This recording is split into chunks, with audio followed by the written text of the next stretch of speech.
So what did such and such? You be like, did you watch the class at all? So we can't be to the point of where we're saying, well, maybe I went too far over the top and they just didn't get it. So a lot of times we teach from certain perspective, but a lot of times we have to see what the people are asking, saying, this is how I'm able to comprehend. So we doing a class today on this is what we've been hearing a lot. Where do I start when you come in this walk? How do I get started? Do I start in Genesis 1? Do I read the complete book and then do I go get me some lost books and read them all the way through? No, all you did was some novel reading. If you didn't got through one of these in one sitting, that's all you did was some reading. No understanding, just reading. And Eliezer left the man of Sodom with the judge, and he went his way. And the kings of the earth, what did you get? Y'all just get anything? It's the same thing if you speed read. Every word you don't understand, you have to stop and look it up. And then move forward. If you don't, you're going to get left behind because you're assuming that word means that. Brother did a very good class on word understanding. So, y'all, you cannot move to the next verse until you understand the previous verse. Y'all, and that's where we get to where do I start. But before we get started, y'all, anybody got any questions or concerns, anything on your heart, mind, soul? You got something out? Go ahead, brother. Yeah, y'all keep the family of our beloved elder, Ozell. Yes, sir. Oldest Hebrew in St. Louis. He passed away on Wednesday. A lot of y'all know O up in here. You know what I'm saying? Yeah. His family and y'all prayers.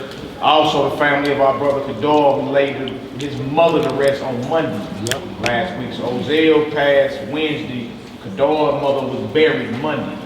So, you know, you keep these brothers' families in your prayers. You know what I'm saying? Yes, sir. And sister put out a lot of information for Ozell, his wake and funeral coming up next week. Go ahead, and our man. sister Shonda, y'all know Shonda. Yeah. She had went up under the blade this week as well. So last week was hectic, man. This week, should I say, because I ain't even over it yet. This week was hectic. You know what I'm saying? So you keep your family lifted up in prayer. Yeah. Prayer is powerful, prayer comforts. That's right. Yeah. Somebody got it. Go ahead, she bro. Same thing here. I just lost a brother. They said I was told he committed suicide, but I was just, Yeah. And he was diagnosed a couple of years ago and told with bipolar depression, schizophrenia, but I don't think he committed suicide. You know, it's not right. Even though like I just want to admit it, he from Detroit, so you know, it's wild and crazy up there. Yes, sir. Y'all, we got a lot of loose spirits out here, y'all. That's why we have to understand this is spiritual warfare. Now, you may not see no pistols hanging out or no swords. If you expect that, then you're not understanding. That's secondary work. This right here, like she's saying, you can't battle that with a sword or a pistol if it get crazy up here. If it get troublesome up here. You can't lay down and sleep if this is confused or it's troubled. It's a wringing of the hands. And it may lead one to grab a weapon or something and do something to themselves, y'all, because you have to understand it's a lot of demonic influence out here, and it'll gain hold and grab a foothold inside of your temple if you're not sober. And sober means, y'all, being aware of your surroundings. I don't mean you can't enjoy a glass of wine or, you know, some other forms of libation. But if it take the awareness away, you're going too far. You're going too far. If somebody say the Messiah outside now, either it's going to be the truth but if you are not aware of that when they say that, ask him, can he come back around when he circled the block? Because you're not ready. That ain't happening. We got to get this oil in our lamps, y'all. So that when night come, y'all, we able to see our way. So with that, y'all, anybody got any questions, concerns on their mind? Anything on your heart, mind, or soul before we get rolling? What you got, nephew? Yeah. The Levites. Well, at that time, because Jacob was when that was Issachar passing away, we were well into Egypt at that time. He probably was, how old was Issachar? Issachar may have been, what, 16, 17, 18 years when we went into Egypt, and he was about 120 something when he was given up to ghosts. So we were still in Egypt. These are just deathbed, passing the inheritance down to his sons. Is that what you were asking? Who was the priest at the time? At that time, we had no priestly structure. We knew who Levi and Aaron was. We knew the Levitical, but an established priesthood was not set up in Egypt. How we commonly know today. It's kind of like today. They were in the same exact situation till we got reschooled. And when we come out, then Levi was set in a certain position. Yeah, he was already prophesied to be moved in that position. But until the order was set and instructions were given, then where do I start? They started at Mount Sinai as far as the reteaching was concerned, moved through the wilderness, heading toward the promised land. Just like now, y'all, we're in the wilderness of the people, trying to get back to Mount Zion. Back to the Garden of Eden, y'all, is where we're trying to head to. So we got any other questions, brother? Ask your question? Yeah. What you got, Sister Cam? Which is the book of Yeshua supposed to be read with the Old Testament or the New Testament? Hold 1 second. Short leggers. Short leggers class. See Sister Crystal right there? Hold your hand up, Sister Crystal. There she is. Short leggers. They doing Passover rehearsal. So if y'all in the Passover rehearsal class. So if y'all child is part of the Passover program, that's what that's about. And we're doing Passover rehearsal. Anybody got any other questions or concerns before we get rolling? Anything on your heart, mind, and soul? What you got, sis?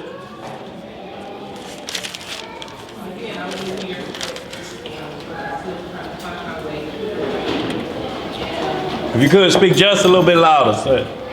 My daughter is here today. Where your daughter at? Right here. Hold your hand up, daughter. Where you at? Huh? Let us see your face, daughter. All good. Yeah, you around family. You around family. That's the problem. Uh-huh. She doesn't believe in this. She doesn't believe in me trying to convert over. That's why I come. That's why I look at the YouTube thing. And she is like totally against it. And in my house now, it's like a division. And I can't have it. Right. And I'm trying to ask the brothers, all you guys, if there's any way that you guys know of that I can, or what I can do to try to at least get her to listen. Well, this is a perfect class today because we're going to hit all of that even belief, because that's where you got to start. So all instructions that's coming out today will be for that. But you have to understand, sister, if she don't want to hear it and she got a wall up there, we cannot force her to hear it. All we can do is deliver the message. Nobody can do that. But sis, we just want you to understand this truth down here. Any question you got or why you don't believe it, we'll answer that question for you, most high willing. That's right. But if you just feel in this way, there's certain rules we have to keep, because we can't have what we call negative spirit energy when we are on this course. So all we ask you, young lady, is to just open your mind up for just a second. If you hear something that don't make no sense, do like this and tell us why it don't make sense, and then we'll explain it again, because we're just talking about the book of life. We're not talking about religion down here. This ain't Christian, this ain't Baptist, this ain't none of that. This book don't teach that. It teach about the nations of the world and the chosen nation. Now, you're in these prophecies whether you want to believe it or not. You're not going to get the same treatment that the other nations get. And you can believe everything else, but it's all going to come back to her why you in the situation you in. So we're not going to point out you or point at you like all of these questions are for you. They're for everybody And this is where do I start? So we're going to show you where to start today as well. Anybody got any other questions? Mal, you got something? Also dealing with the prophet Micah chapter 7 and also the gospel, Matthew chapter 10. Messiah gave us warning, so even for the elder, the adult, that there will be division because of the truth concerning household. That's right. We got this fabrication in our mind that my entire family is going to accept this. It's contrary to what the scripture says. That's right. So just so you can prepare your mind. You feel me? Because even the Messiah, he had brothers. When you read John the 7th chapter, he had brothers that didn't believe him. Right. You feel me? Like, if you who you say you are, show yourself to the world. You read John 7 verse 1 through 7. And he was like, look, the world hate me because I testify that the works of the world are evil. It accepts you, but it don't accept me. You feel me? And then the next verse said, for neither did his brothers believe in him. They didn't believe on him or in him. You understand? So that's for you too to understand that part of this walk is there will be separation and division. You say, well, why? Why you separate your clean clothes from your dirty clothes? Uh-oh. Feel me? Why you put your children in time out when they act up? You see, it's all you make decisions of separation every day of your life. Yes, sir. You brush that stinking mouth in the morning. You wash them dirty clothes. You wash that breathing. You always are cleansing or separating what's clean from what's filthy. The righteous from the wicked. You make that choice all the time. That's right. Feel me? And you go in your closet and choose what you're going to put on for the day. So you constantly making decisions yourself. You understand? So it's going to be a separation. Everybody is not going to get it. You understand? Now we pray the Most High open her mind up that she will receive this knowledge. And that her light turn on. You understand? But if say your grandmother don't want to accept it, or your spouse don't want to accept it, you have to be in this thing to the casket. That's right. It don't matter who don't like it. I got to serve my God. And I'd rather have the whole entire world mad at me than the Heavenly Father. You understand? So that's just for you, so you can, you know what I'm saying, be comfortable. So that goes back to Matthew where they told him that your brother and your mother are not ready to see you. Yeah. And he said, you go on. Matthew 12. Absolutely, sir. Those that do the will of my Father. Right. Yeah, so I'll praise. Look, because you have to understand that kingdom don't care about who's fighting against this. Either you're going to get down or you're going to lay down. So that have to be clear to your children that you may not see them or they may not see you in the kingdom. But you won't feel hurt or pain because it's a righteous kingdom. If they ain't there, they wasn't worthy. If you there, all praises to the Most High. But you won't be worried about their righteous behavior because it's going to be fair judgment. Everybody gets an opportunity, y'all. And let me say this, bro, before I get to you.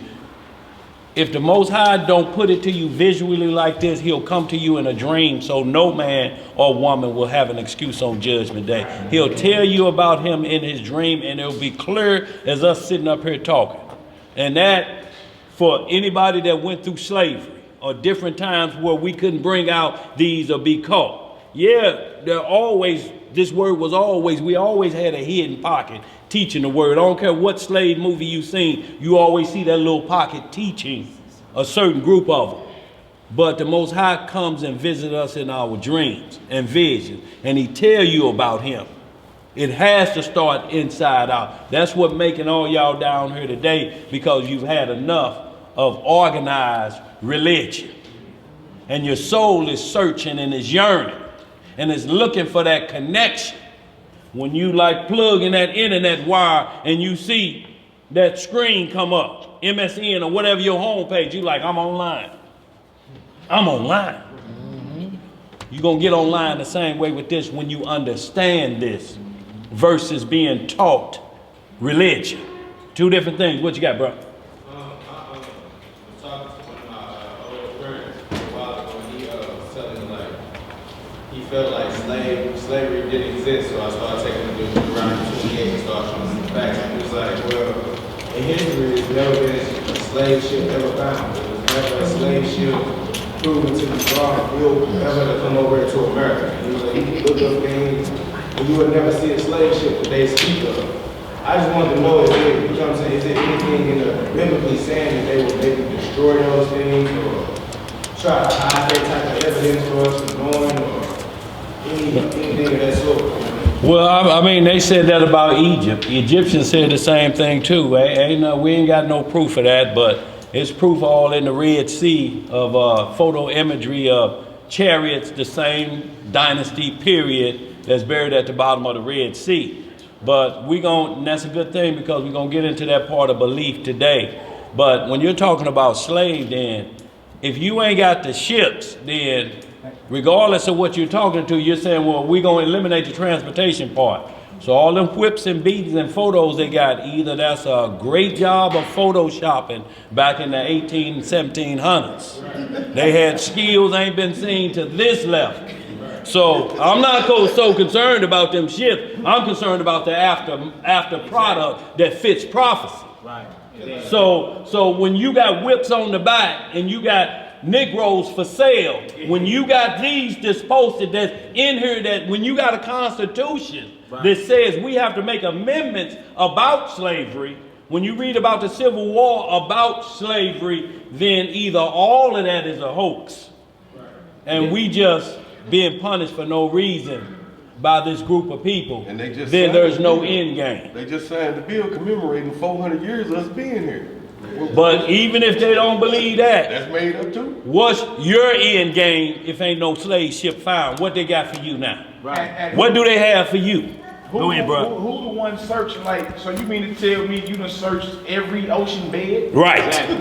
Like, Right. You don't even go down so far. They just found the Titanic. Yeah. What are you talking about with a slave ship? The same spot the Titanic is at. Yeah. And then They don't got this sitting up on display because you know this was Right. ship right. Come on, man. Like if you ain't got to where it's tangible, where you gonna look at it, then for you to say they never existed means that you did some Right. deep ocean exploring.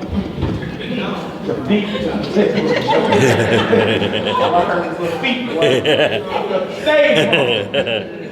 or you done did you some deep ocean exploration.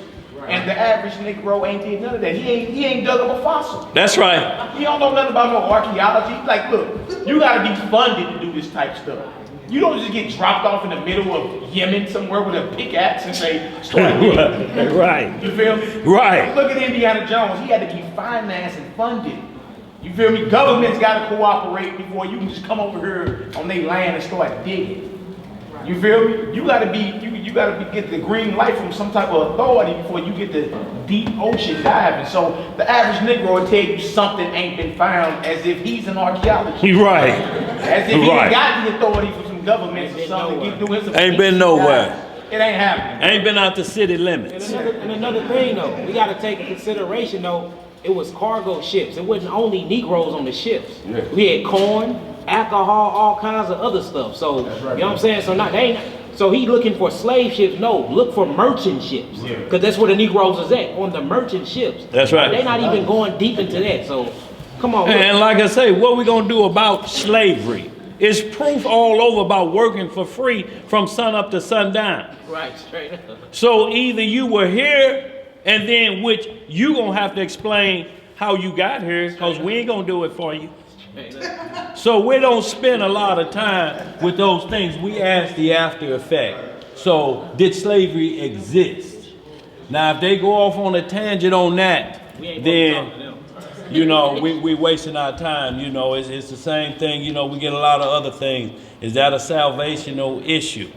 You know, because it comes down to prophecy. And either we got here by force or we was already here and pushed into slavery. One or the other, but slavery existed. Hey, whoever denies slavery existed is a moron. I mean, you ain't nobody in here gonna sit here and be thinking, that brother owned something. Did you hear that? He say that's actually, man, them extension cord whoopings. Black parents did that. No, we ain't gonna play no crazy games around here, y'all. We down here about truth and understanding. Let's start this off, y'all, in John 3:8. And y'all, and this is saying, where do I believe, y'all? So we want to get right to the points of what people talk about. How I know there's a God, but yet we hear you talking other things. You will talk about the weather and what they say it's supposed to be. Versus documented proof on record, verified by all your universities, who you going to and giving your money to, they verify. You hold up a degree. Look what I got. I earned my degree with all the writings that came from here. This is what they basing it off of. This is where all the discoveries come from. Because if you prove this wrong, then they can take over the world and have it forever. But they ain't never did. What they prove wrong is religion. Not the gospel of this book, the good news of this book. If it was, it would already be out there. Deception in the Bible, one-on-one. Those who claiming it use it more than they use their own, like the Muslims. How you quoting this more than your book? Every movie about the Muslims, you know your Bible, brother, you know your Bible, brother. How about, brother, you know your Quran, brother? Buddhist, you know your Buddha scroll. Why is y'all face up in here? How you gonna know what you despise? How is that possible? Let's get into this. John chapter 3, verse 8. Excellent point. The book of John chapter 3. And these are just some quick hitters for those who just asking questions about how do we know, and yet you accept something called the wind, and you ain't never seen that. Never seen. Wi-Fi. You never seen Wi-Fi? Right. You got internet, don't you? Right. You never seen Wi-Fi. Where he at? You seen some gravity? Who know Wi-Fi? He wear gators. He got on a Kango. Where Wi-Fi at? Go ahead, bro. The book of John chapter 3, verse 8. The wind bloweth where it listeth, and thou hearest the sound thereof, but canst not tell whence it cometh, and whither it goeth. So is everyone that is born of the Spirit. So it asks the question, the wind come, you don't have no problem. If right now, I don't care if you didn't believe the Bible and you felt it, they'll tell you right, ooh, the wind is kind of high today. Where you get that from? Who rates on how high or low it is? So go ahead, man, read just a little bit more of that. Verse 9. Nicodemus answered and said unto him, how can these things be? The Messiah answered and said unto him, art thou a master of Israel? Is he a what? A master of Israel. Y'all understand what Nicodemus' level was at? My Nicodemus. A doctorate.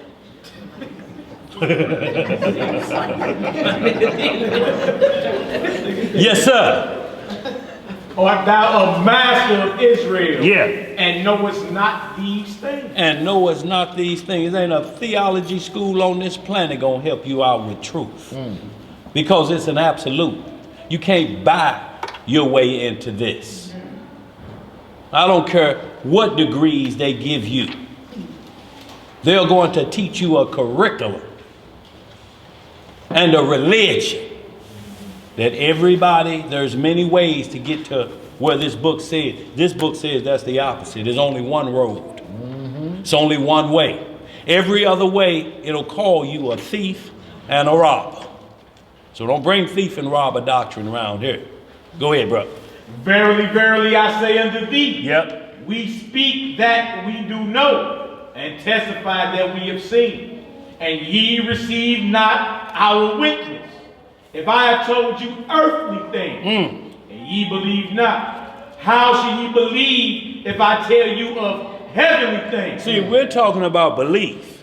If we sit here discussing the wind topic, and you talking about how I know that's God, and you're sitting here talking about something you can't see, you feel it, you don't know which way it comes from. Who can point out the wind is coming from that way when the wind hit? The only wind you can point out and know which direction it's come from is that wind you pass in your shorts. I know what direction that came from. And you can't see it. If you can see it, it's some trouble. Get to the doctor. Visible gas. Hey, visible gas. Hey, look. Visible gas, right? Where you at on that, man? That was in verse 12. Okay, let's hit this Job 4 and 15. And y'all, we just establishing some of the questions that you gonna get. Visible gas. Well, y'all see them side effects from that medicine, that smooth music play. Sumasi-sa. You got trouble with your liver. And then they run through the side effects at lightning speed. Side hurt, hip hurt, foot hurt, toe hurt. Liver damage. Visible gas, yeah, coughing up blood. All to fix your liver. May have blood and stool. Right. And then 6 months later, if anybody took diprosamine, Yeah. Right.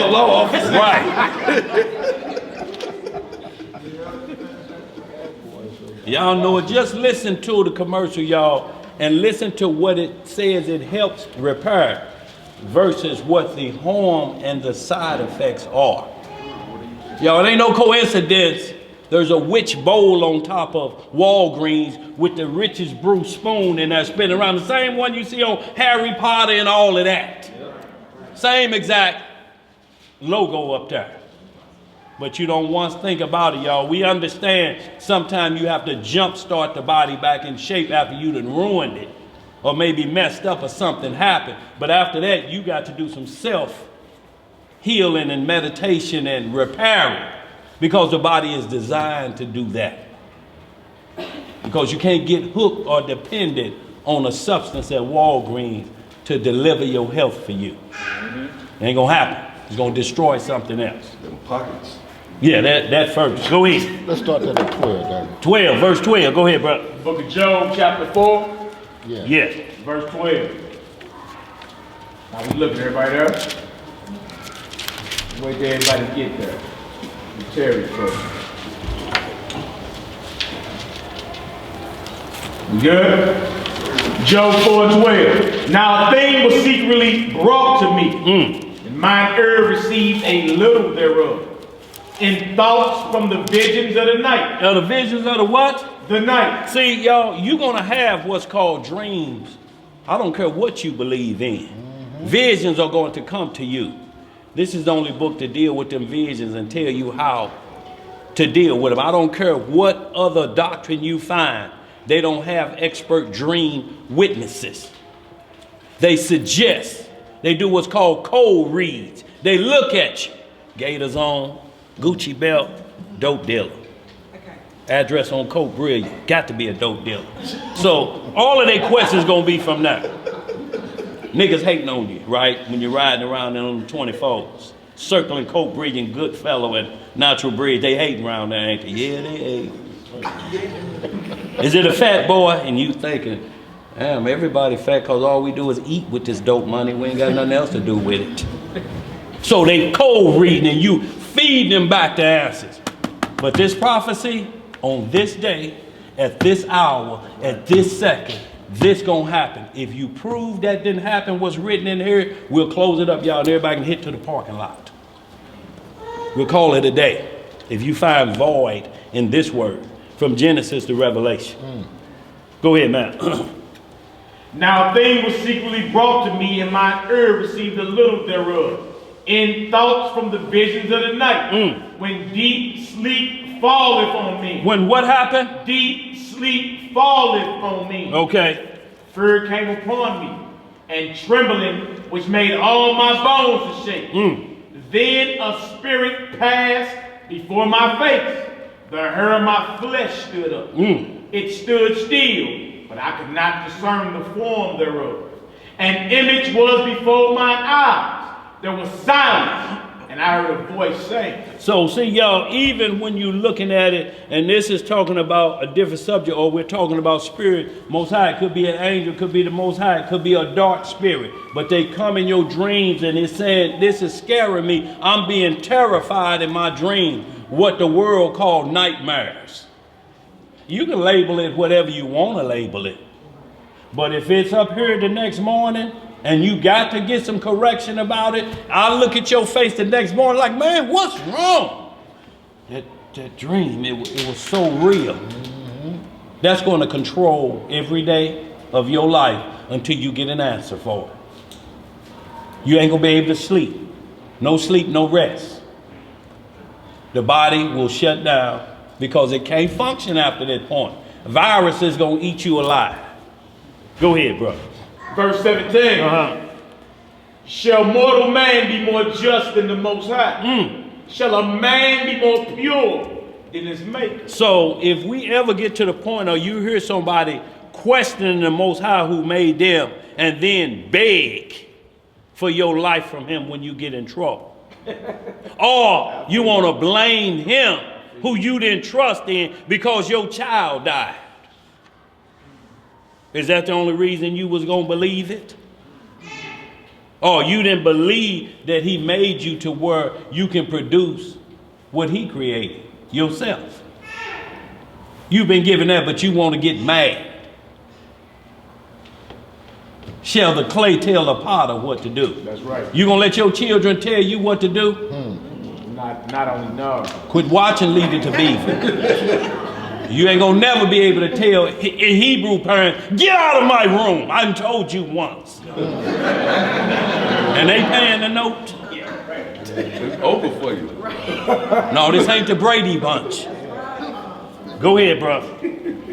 Verse 18. Behold, he put no trust in his servant, and his angels he charged with fire. Y'all see what the Most High say? He say nothing. I'ma respect what I made like they made me. Like you can ever get to the point to where you can think you can talk to your parent like y'all got the same date on y'all birth certificate. I don't care nothing because yours say 56 and mine say 67. Well, I care. And they gonna let you know how much they care. 11-year-old. Hey y'all, just saw it in the paper, a 10-year-old just had a baby. Y'all, because where we at, we're in a state that we don't understand how important it is for women to be modest in this time.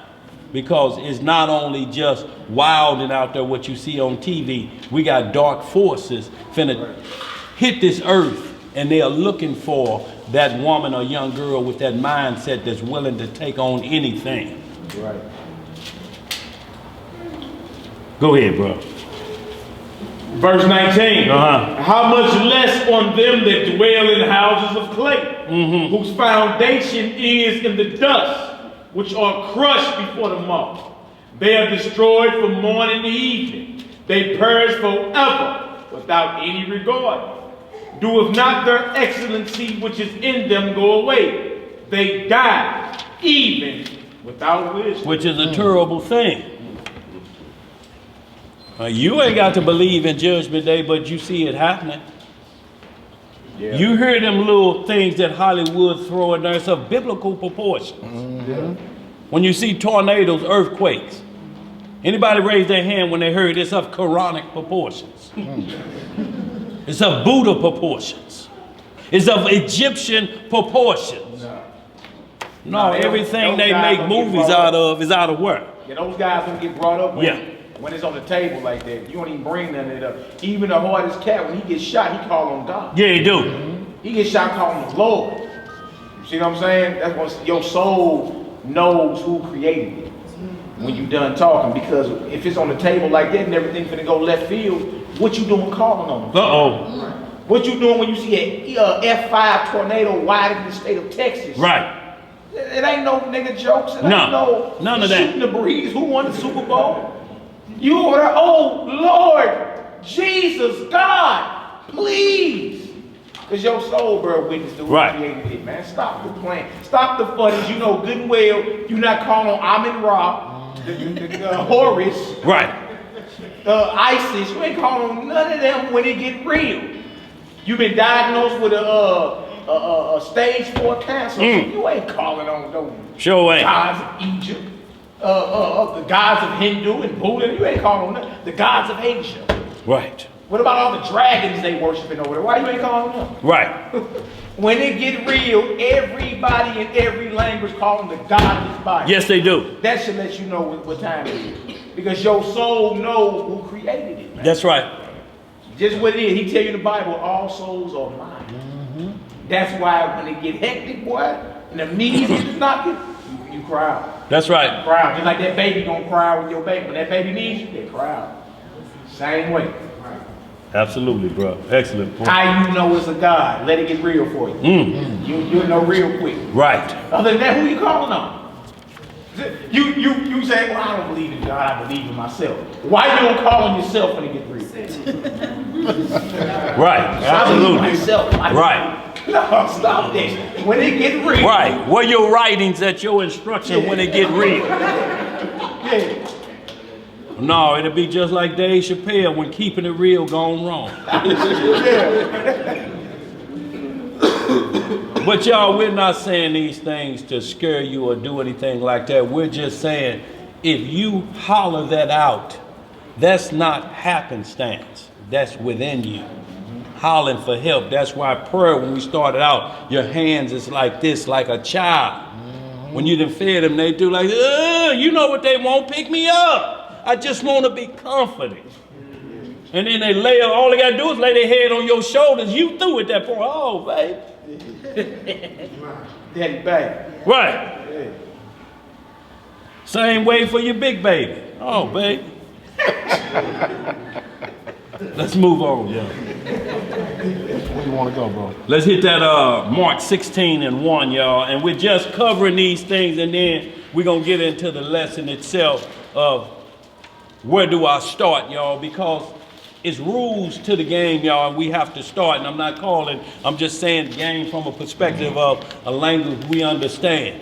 The Bible has to be broke down by its rules. You cannot use the rules of another book. You can't use the rules of your grandmother. Like sis just said, when they said, your mama and them out there, he like, who my mom? Who my dad? Whoever believe in the Most High in this belief is my brother and my sister and my mom and my daddy, because we're talking about what's going to be in the kingdom. Your mother, your brother may not make it if they don't believe. So we're talking kingdom talk. That's what the Messiah was talking. Who was his brothers? Who on the team? They're my brothers. If you got on the bus, you on the team.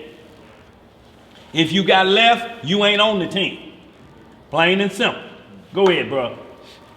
We're in the book of Mark, chapter 16, Yeah, start at verse 1, yeah. verse 1. What I got, huh? Mark. Yeah, Mark. Yeah. Mark. My bad, family. Get out. So Mark 16. Yeah. Yes, sir. The book of Mark, chapter 16, verse 1. And when the Sabbath was past, Mary Magdalene and Mary, the mother of James and Salome, had bought sweet spices, that they might come and anoint him. And very early in the morning, the first day of the week, they came unto the sepulchre at the rising of the sun. So this is Mary and them want to anoint the Messiah or get him ready, so to speak, for his burial. And it's the first day of the week. What's the first day of the week on every calendar in the world? Sunday. So what would be the seventh day of the week? Today. So we got what they call in this world Good Friday coming. Now I say he was in the grave 3 days and 3 nights. Matthew 12:40. Right. So I got what my mama called me and told me if I bring him home again, it's gonna be trouble. I got a lot of damn fools in math, D's and F's. Don't bring me no more damn fools home. What you sitting up in there for? But I know from Friday to Sunday ain't 3 days and 3 nights. Early Sunday at that. Early Sunday. Early Sunday. Right. Go ahead, bro. Verse 3. And they said among themselves, who shall roll us away the stone from the door of the sepulchre? And when they looked, they saw that the stone was rolled away, for it was very great. And entering into the sepulchre, they saw a young man sitting on the right side, clothed in a long white garment. What was he clothed in? In a long white garment. Right. And they were affrighted. And he saith unto them, be not affrighted, Ye seek Yeshua of Nazareth, which was crucified. Which was what? Which was crucified. Uh-huh. He is risen. He is not here. Behold the place where they laid him. Now, either you believe that or you don't. But if you don't believe that, you're wasting your time in this walk. Because if he didn't rise after the crucifixion, we wasted our time. This, y'all, is where belief got to start. You got to believe that he made that sacrifice to us, or we need to be getting some turtle doves, some lambs, some sheep, and doing some sacrificing for our sinning. Even atheists will let the word sin come out of their mouth. And what is sin called? What is sin? Transgression of the law. Transgression of what? The law. Whose law? Yah's law. So Stop sign. how can you have sin and don't know where it came from, or let it come out of your mouth and then find out it came out of the Bible? What, you think you can change the meaning of stealing now? Because it came out of the Bible? The nations got the same laws. Put your hand in somebody's purse or in the cash register and ain't none of that money yours. And see if the law is the same. Go ahead, bro. We're in verse 7. But go your way, tell his disciples and Peter that he goeth before you into Galilee. There shall ye see him, as he said unto you. And they went out quickly and fled from the sepulchre, for they trembled and were amazed. Neither said they anything to any man, for they were afraid. So, y'all, they are witnessing the prophecy that we have to believe and never seen, because the scripts say, blessed are they that believe and have not seen. That's right. Y'all, we ain't seen none of them. We ain't seen none of them miracles, but y'all, we have to believe that this word is true, because ain't nobody proved it false yet. It's our witnesses. If you don't believe the one in this Bible, there's enough Greek writings out there that'll tell you the same thing. Right. They got writings about it in their halls of justice. Let's hold that. Just get to some more, just a couple more beliefs, y'all. And then I want to get into a little bit of the book of Asher and see beliefs and understand that even though Abraham was raised with Shia, he had questions like I know a lot of y'all got questions about this belief. Abraham had the same questions about the sun, the moon, and the stars. And he asked them questions, but there's always the Most High say, I'm going to bring you back to remembrance so you understand it's me who reign and rule. And that's who you believing in. Your help, the one you call on unconsciously when you in trouble.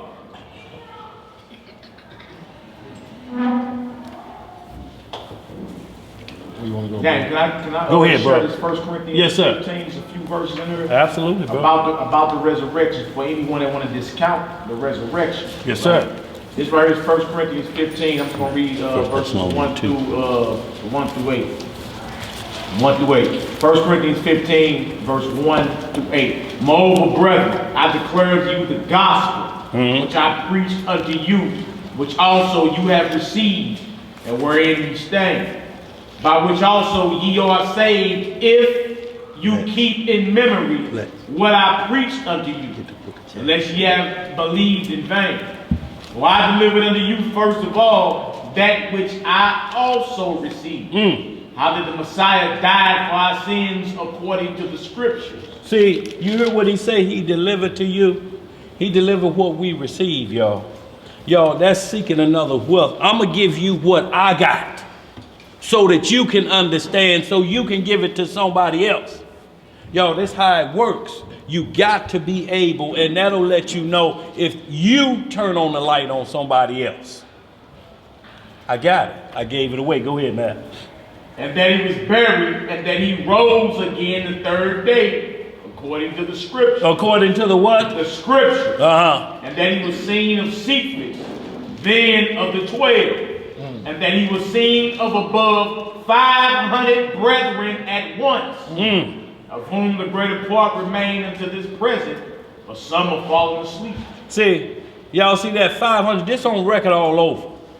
Now, we hear people say they done seen Elvis and Tupac, but we ain't got one witness legitimately. Huh? Tupac in Cuba. Right. Elvis in Vegas. Yeah. Y'all seen him. Couple people have seen Michael Jackson. Right. Yeah. But dealing with the resurrection of the Messiah, it wasn't an isolated event. Over 500 people saw it. That's right. So you got on record 500 people testifying that he resurrected. So in what courtroom would that be discounted? How do you discount 500 people that have the same exact vision and story? That's an impossibility. How do you 2,000 years later say, no, that didn't happen? I don't believe that. I don't like the fact that it's written like that. That's right. I don't like mosquitoes, but they exist. That's right. Right? I like honey buns, but they don't make them healthy. That's right.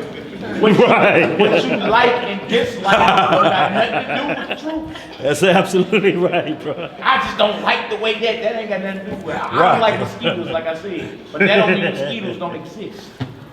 How do you discount 500 people verifying? Yeah, I saw them too. I saw there's more people than everybody down there. Mm-hmm. 500 people walked in here right now with the same vision and story. Like, yeah. Now, how do you 2,000 years after the fact discount that? That's oh man, I don't like that. They lying. You feel me? Well, look, you can get emotional all you want in court. That don't hold up though. You say, Judge, I'm telling you that evidence is false. He's like, look, you getting mad and hit this table ain't got nothing to do with the evidence that's in the record. Just hit that little plug. The record say over 500 people saw him. You feel me? At once. You say 2,000 years later, oh no, that didn't happen. No. Who do we believe? Nah. You feel me? Like how do you go around there 2,000 years later saying it never happened when it's 500 witnesses and all you need is 2 or 3 of them to establish a fact? We got over 500. Okay, now move it over here. Also, y'all write down Psalm 16, verse 8 through 10. Yeah. And that was a prophecy about the resurrection. David himself. David prophesied about the resurrection. That's right. Saying he wouldn't be left to suffer corruption. But we all know David did. There ain't no scriptures about David resurrecting out the grave. So who was David prophesying about? That's Psalm 16, verses 8 through 10, or 8 through to the last verse. That's right. You see, David was in spirit prophesying about the resurrection of the Messiah. And he lived 1,000 years before he was even born. You feel me? So either David was talking about himself in Psalm 16, right? Or he was prophesying about the Messiah's resurrection.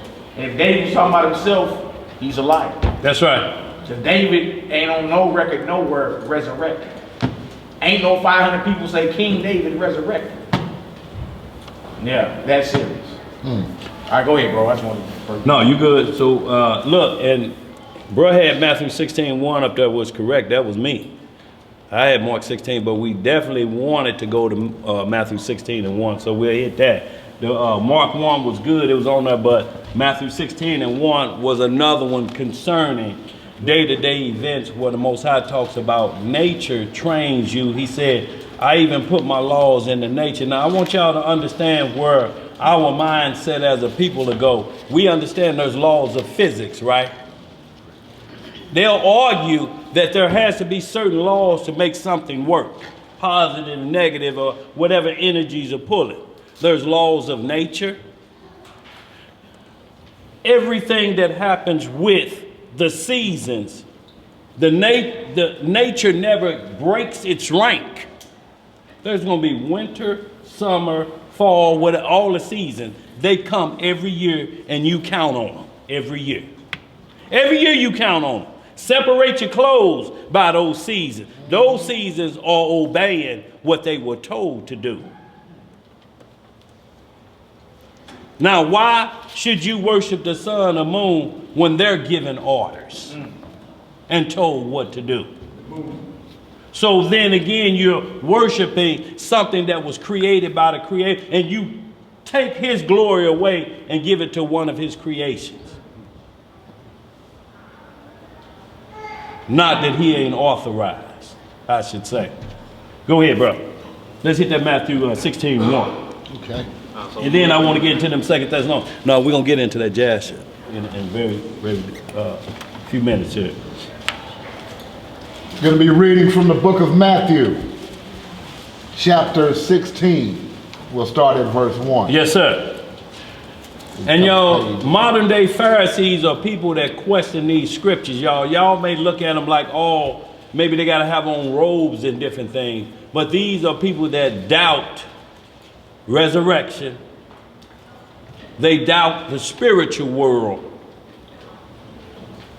because it haven't personally dealt with them, but it has and called visions and dreams. And you want to tell somebody about that spiritual world, but they might think you crazy. If I was telling you I was flying over a cliff in Mount Hebron and I saw these things,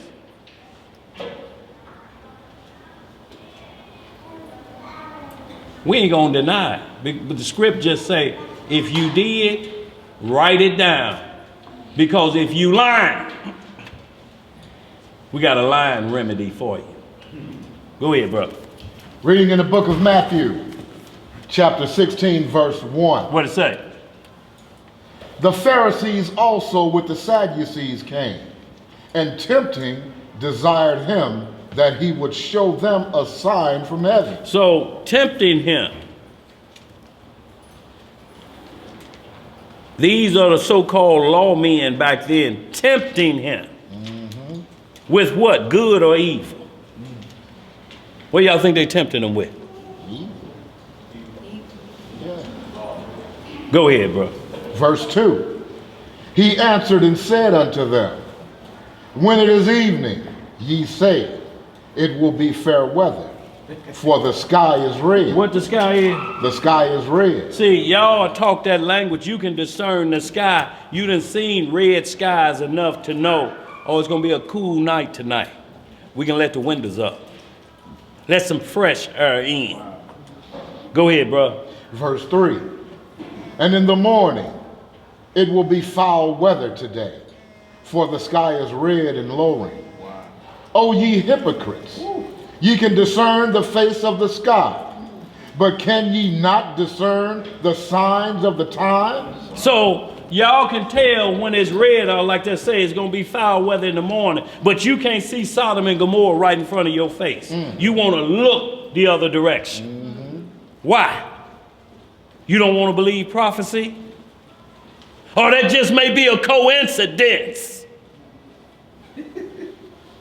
I know y'all saw in the Daily Mail the one lady was drunk in Vegas laying on the sidewalk, and a Hebrew mounted her in public and kissing on her while she's drunk laying on the sidewalk, and ain't nobody getting them off of her. They filming it in broad daylight. It's sex robots out here that's flying off the shelves. They can't keep up with the orders.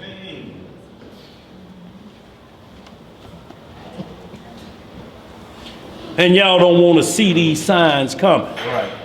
You see a White House administration crumbling before your eyes. And Donald Trump defending somebody now that they just had to boot out because he went to Ike Turner University. He showed defending him anyway. All his women sitting up there with black eyes. He went to Ike Turner. Yeah. He tried to lie first. Oh, that's just, they failed. Oh, look. On both eyes. What do you tell a woman with two black eyes? Nothing. She done been told already twice. And this in the White House. But yet, you don't want to believe this.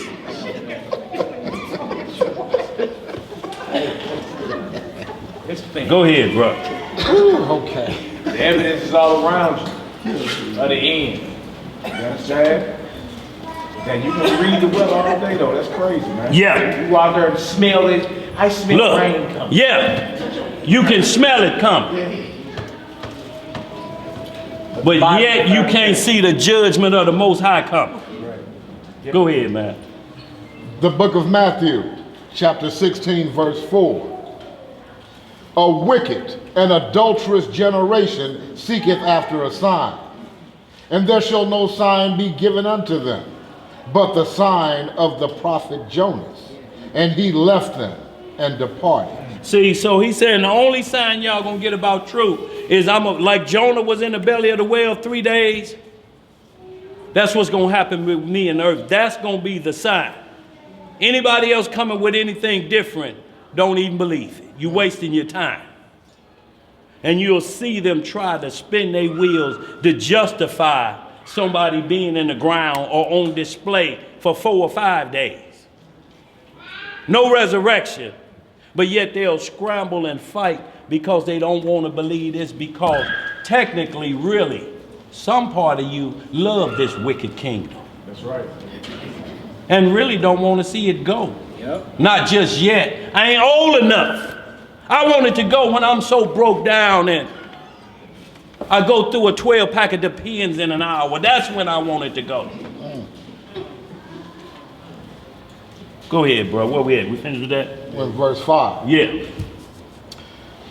And when his disciples were come to the other side, they had forgotten to take bread. And Yeshua said unto them, take heed and beware of the leaven of the Pharisees and of the Sadducees. Now you see how he immediately, when they start talking about being hunger, he put them right back on spiritual bread and tell them what the additives of hunger really is that's causing you to swell up and not understand. Go ahead, bro. And they reasoned among themselves, saying, it is because we have taken no bread.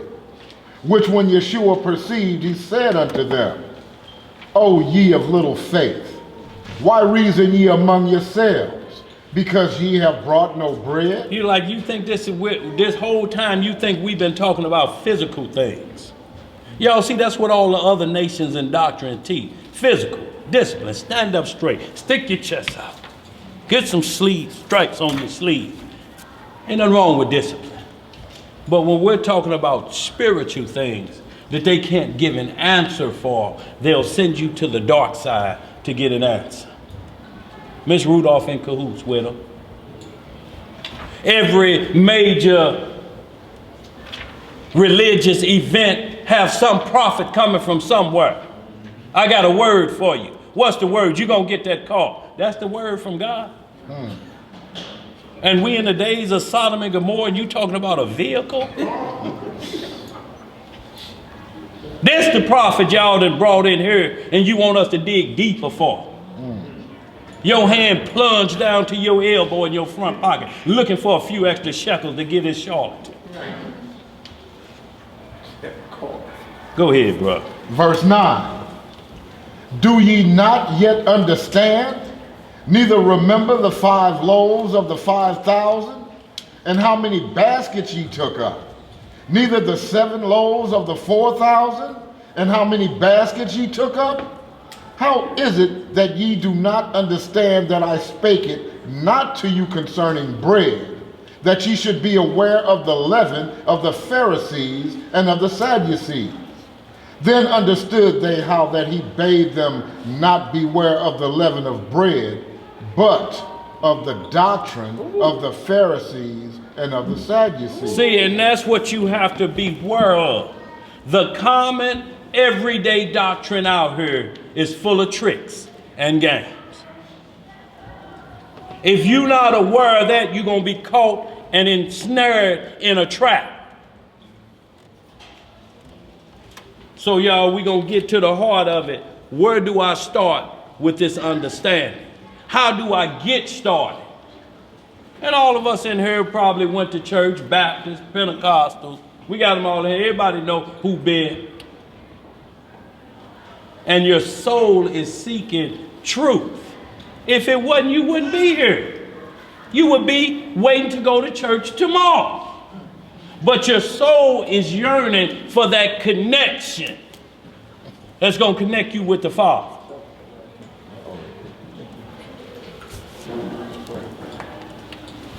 First Thessalonians chapter 2. Y'all, we just going to hit a couple on belief, that 1 Timothy 4, and then we're going to get into the book of Sirach, y'all, because it's something very important. It said Abraham believed. And y'all, The Most High was looking for a lot of people, and he said, Abraham, it's going to be you. So y'all, we need to understand Abraham's mindset, that it was no different from our mindset.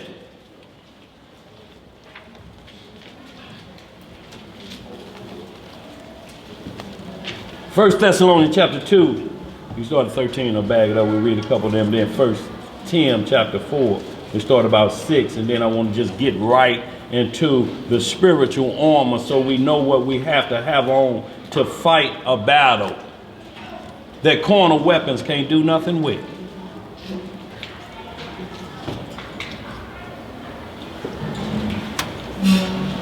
First Thessalonians chapter 2, start at verse 11. Sir. As ye know, Hold on, let me catch up. Y'all there? you ain't there. I was just Yeah, gonna right. say. Huh? All right. Yes, sir. You found out, oh boy. Go ahead. First Thessalonians chapter 2, verse 11. As ye know how we exhorted and comforted the changed every one of you, In charge. and charged every one of you, as a father does his children. As a who? As a father does his children. Yo, you see how the disciples are charging as a father does his children. When you see children taking over a house, it done went the other way around, y'all. So when this language it talk about the hierarchy and who's in charge and what's in charge. As a father do his children. Go ahead, bro. That ye would walk worthy of Yahweh, who hath called you unto his kingdom and glory. For this cause also thank we Yahweh without ceasing, because when ye received the word of Yahweh, which ye heard of us, ye received it not as the word of men. Not as the word of who? As the word of men. See, y'all, when you receive it as the word of man, it's going to be opinionated. Y'all, the 10 commandments going to become the 10 suggestions. Or the 10 how I feel about it. If you receive it of men. Because men ain't going to want to tell you, get yourself together. Because it may be some respect of persons there. Or they may be doing the same thing, so they don't want to say nothing. Y'all, when sin on the table, whether it's involving you or not, you better say something about it. Because that's what put it in your heart to make you stop. Because if you telling somebody else to stop what you doing, then the stopping practice ought to be well with you. Go ahead, bro.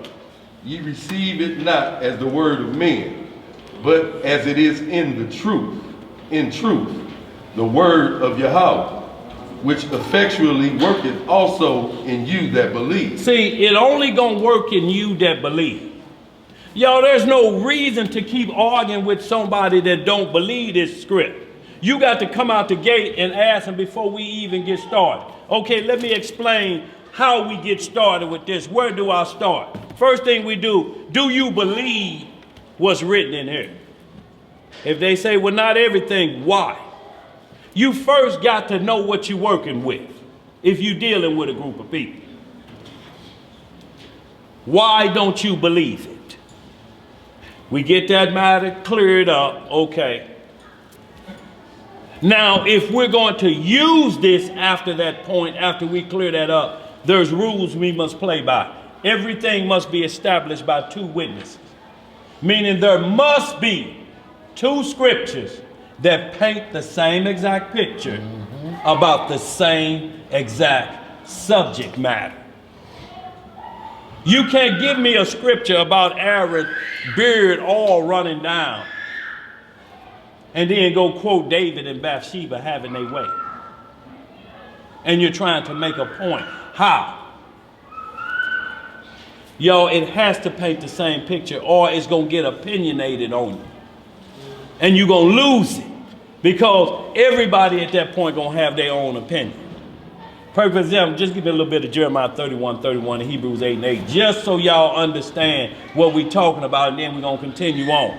because I want to get in this book of Jasher about Abraham's mindset. Hit that for me just a little bit. And one of y'all grab that Hebrews 8 and 8. 31, yeah. There's a lot of talk out there about the new covenant. All y'all in here done heard about the new covenant at church. Ain't you? Who ain't heard about the new covenant? Have it ever been once explained to you where it's at in the Bible and read it to you? I'm just asking, have y'all, anybody in there heard the new we're under the new covenant. Have they ever told you chapter and verse where they're under a new covenant at? Anybody? But the Bible speaks of a new covenant. What you got out there, LC? Now spoke on it one time. Jeremiah 31. Yeah. And he did that one time. Yes, sir. That's what I heard. If it wasn't in here, you wouldn't know about a new covenant. But these are church people telling you they're under a covenant. A covenant is a document with a set of rules and regulations. I'm just waiting to see a rule and regulation that you're going to do in heaven, the kingdom of heaven, what we doing down here. You think you're going to be making it rain in the kingdom of heaven? You think it's true what Tupac said to his partner Cato that got killed? Cato, keep it popping up there for me.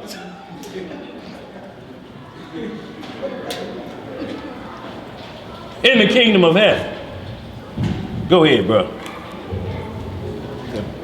Who got that? Jeremiah chapter 31, verse 31.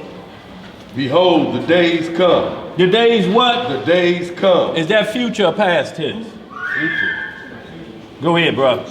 Saith the Lord, that I will make a new covenant. A what? A new covenant with the house of Israel and with the house of Judah. With the house of Israel and the house of Judah.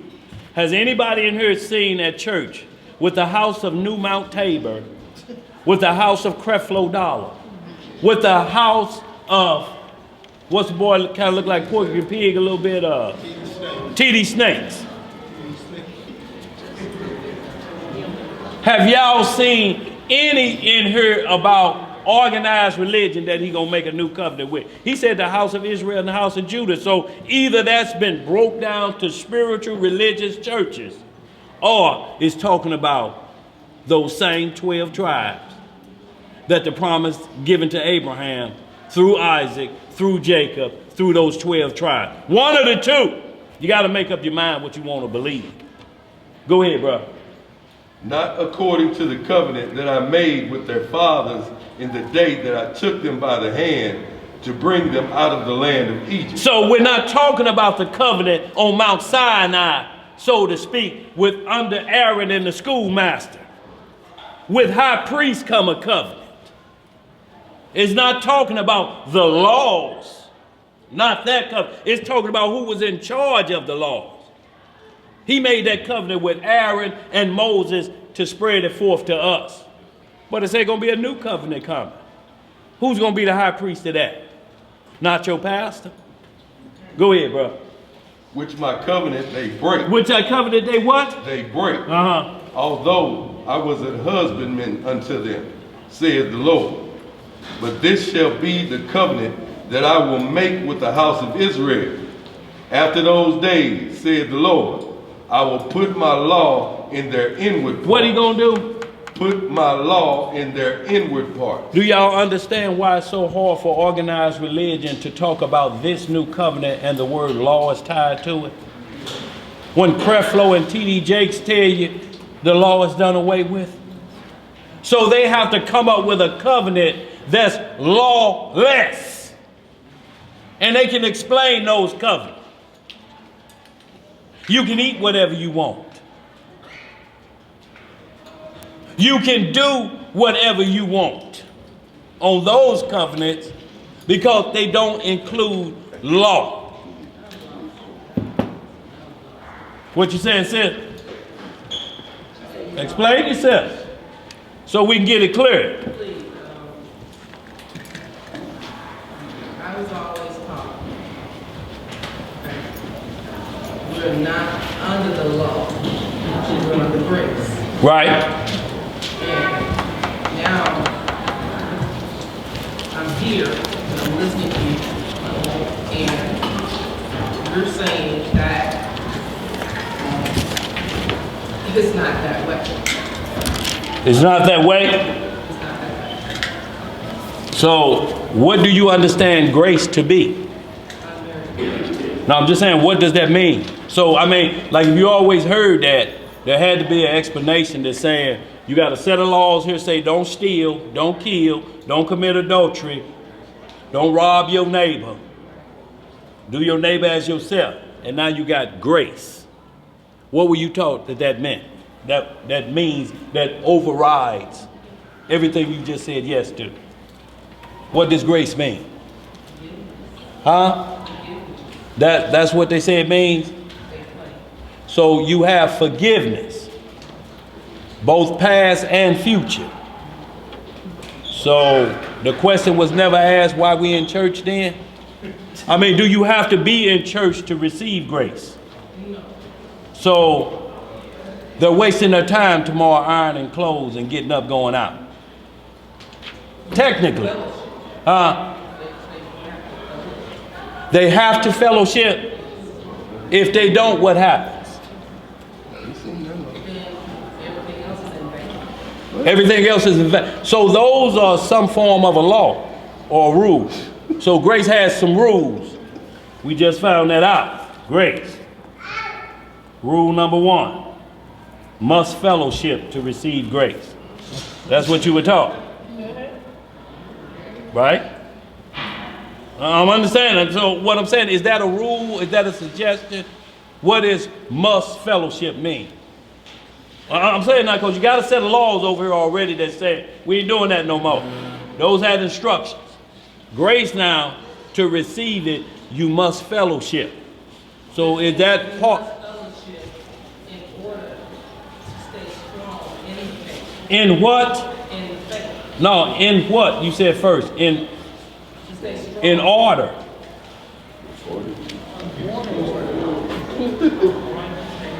To the Lord. What I'm asking you, you said in order. So what happens when things are in order?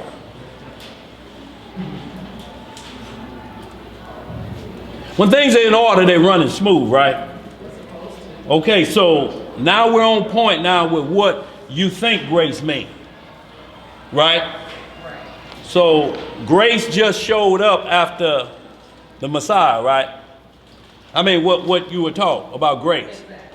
Okay, so hold that, just hit a little bit of this Genesis while we run now. We're going to run through this, y'all, because it's very important on where do I start, because this is where the stumbling block's at. Give me Genesis 9. We'll see what Noah found. 6 and 8. Right on the money, boy. Y'all see that? A boy sharp. Let's get some Genesis 6 and 8. Yeah, still holding something. Yeah, he's still holding that. Yeah. Anyway. You want that Genesis now? Yeah. No, because we want to deal with just something letting her know. Yeah, because you said a couple of things that I'm like, hey, and so we're still not supposed to eat everything. No. We're going to get to it. What we need to get to is the order of the laws. If the laws are done away with, you don't have to worry about what you eat. What we're trying to establish is, does this grace allow you to free will? Or does it has a set of rules? And what we're trying to do is see what that set of rules is. So far you said you have to fellowship to be in order with it. Okay, so that has to be written somewhere. Okay, so we're gonna continue on because most people think grace just started in the New Testament. Go ahead. Genesis 6 and 8. It's the book of Genesis, chapter 6, verse 8. no, start at verse 7. chapter 6, verse 7. And the Most High said, I will destroy man whom I have created from the face of the earth, both man and beast, and the creeping thing, and the fowl of the air, for it repenteth me that I have made them. Right. But Noah found grace. But what did Noah find? But Noah found grace in the eyes of the Most High. These are the generations of Noah. Noah was a just man and perfect in his generations, and Noah walked with Yah. So now that would be the key right here, because he found grace. And according to them grace rules, is this the fellowship you're talking about? With God, he was perfect in that walk to find grace. Okay, so it stayed as judgment too. Right. So I'm gonna destroy everybody. Yeah. But Noah found grace. So a grace period, and a stay on execution or judgment. Eventually Noah died, and his sons and them died. But when the Most High brought the judgment, he was pardoned from that judgment. At that point, grace is a period to where you get an extension to do what's right. You get an extension on your bill. Grace period. You got to go to work here at 3 o'clock, but you got till 3:07 to clock in. That's right. Grace period, or you're late. You feel me? So grace is just an extension, favor, but an extension on judgment. You see what I'm saying? That's why it was good he started at verse 7, because it showed the judgment of the Most High. But Noah found grace. You feel me? Noah was spared that judgment because he was doing that which was justifiable in the eyes of the Most High. That's right. He was obedient. So grace doesn't mean that you got a free will or a free pass to break the commands of the Most High. You feel me? It's just like somebody being pardoned off death row, right? If you get a presidential pardon and you're on death row, when you let back out to society, you can continue to murder. Or do you say, no, I'm gonna live the rest of my life and walk the straight and narrow path? I'm thankful that I was granted an extension or found favor to where I was let back out to society. You don't get off death row and go back to murder. You get off death row, you found grace and you walked the thin, narrow path. You feel me? To show that you appreciate that favor that you was given. So it's the same thing with the grace in the scripture. You feel me? Grace don't mean you're free to worship how you want, live how you want, what you want. That's what grace is about. Grace is that, nah, you got time before judgment day to show your God that you are obedient to him. You feel me? You're thankful that he sent his son. You feel me? And showed us favor. That way we have a path back to the Almighty. That's what grace is. But grace is taught today that we ain't got to do that to be under grace. No. That's why you should do it even more, because you've been given favor in the eyes of the Most High and not been taken up off this earth or killed. An extension on judgment, because judgment day is still coming. You feel me? So the fact that you are still breathing, that's grace. Now, what do you do with that breath? Do you continue to be disobedient to the Most High, or do you say, look, I'm going to obey him? Right? And then look, there is no judgments, there's no penalties for obeying the Most High. Nobody can show you anything in the scripture where the Most High condemns you for obeying him. There's not one scripture to say, don't keep the commandments.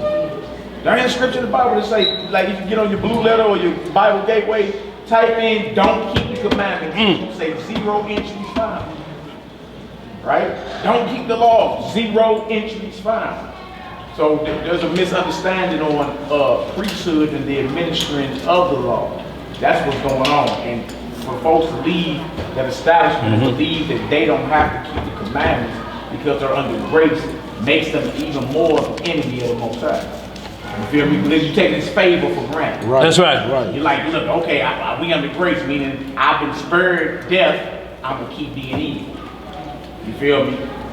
That's the wrong understanding. I know my brother. But even in the formal sense, even when you talk about grace at the employment, that grace period doesn't null and void the rules and regulations of the contract in which you said you abide by for that job. Right. So that grace period of clocking in, whatever it may be, doesn't void the contract which you signed. Does it run out?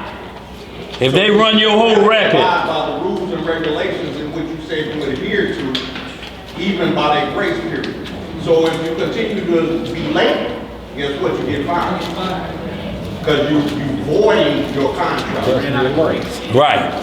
Grace, man. You use the grace period up. Grace dried up. You never got there at 7:59. Never. Never. It's 8:07. You taking the grace in on this one every time.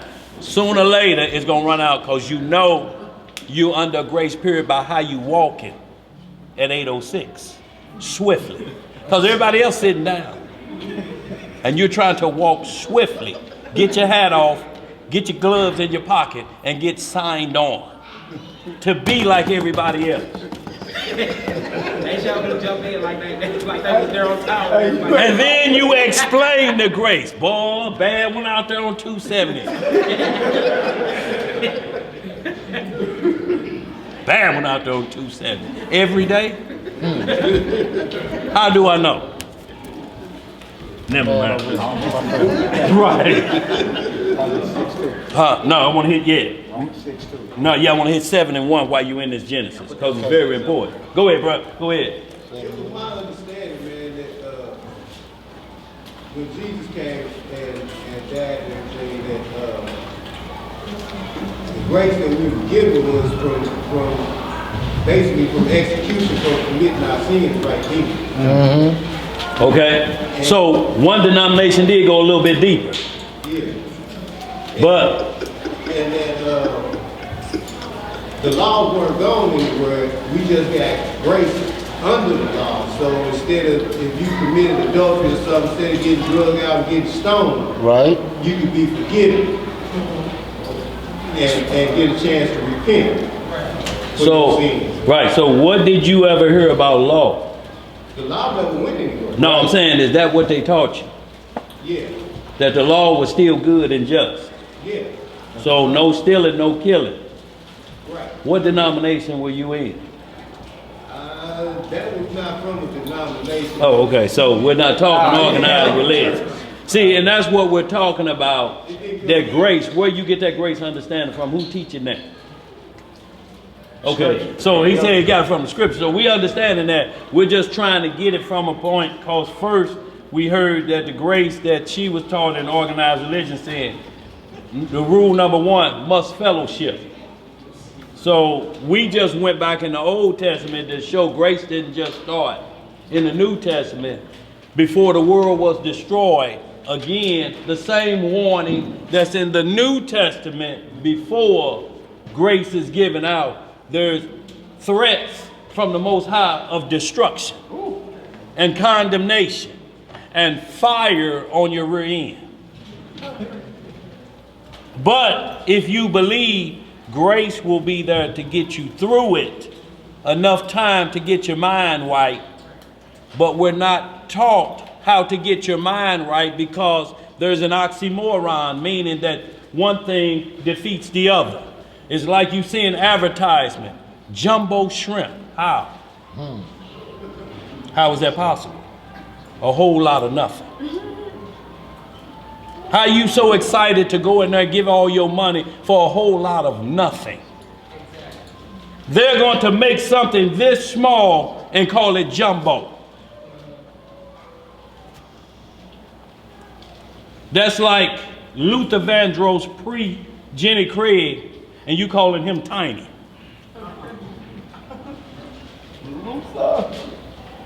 So you have to understand, sis, what we're trying to explain to you. If you're saying the law is still here, but in the same breath you're saying the law has been done away with, we're under grace.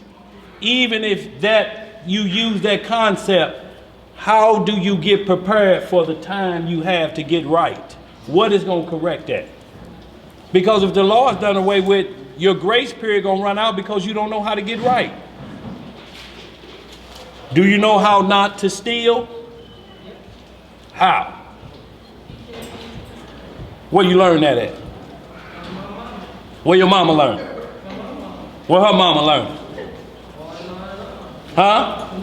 And when you get, okay, from who? Where he get it from? From who? What, did his father give us those way how to not put your hand on somebody's stuff? So I'm just getting to the point. If you go all the way back and you say grace is right here, and the rules that allow grace to work for you, you say they're done away with. How then do you not run out of grace? You ain't gonna never know how to get it right. The rules gonna be made up. It's gonna be, I must fellowship. So I'm in a company of people where everybody says the rules of God don't exist anymore. Well, if the law is done away with or nailed to the cross, or grace supersedes the law, then who are you fellowshipping with? And they all believe what? It's lawless then. It's a lawless fellowship. That's a lawless fellowship. I don't know about that one. So we're going to get deep into it, but 7 and 1 of this Genesis, because we run out of time. Go ahead. I want to get to that. Go ahead. 7 and 1. We ain't through with it yet. We almost. Go ahead. We got to hit that Roman. Yeah. Go ahead. See, we want you to be perfect in the understanding, so you can teach the next person and say, you know, I used to have that same thought about grace till I was reproved, and I want to share that with you. They're going to trust you. They're like, yeah, you done lost your grace? No, I've gained it even more, but let me show you, you're going to lose yours. Let's get it, 7 and 1. Can we start that at 22 or verse 6? Verse 6, yeah, we can. Yeah, because we're going to see something in here after Noah found grace that's coming to a law that they said was done away with. But we see grace here, and we don't see Mount Sinai yet, right? From all the way up here, from what you know about Adam to Noah, did you ever read anything in there like what you saw at Mount Sinai? You didn't? Thou shalt not murder, right? Who else was told that in the beginning? Who murdered in the beginning? Did he get a punishment? Why did he get a punishment? What? Shed innocent blood. Say it out loud. Huh? Oh, so the law was in the earth before Mount Sinai then. So it's the same killing in the same list. Thou shalt not kill. Same list and that. Same sacrifice.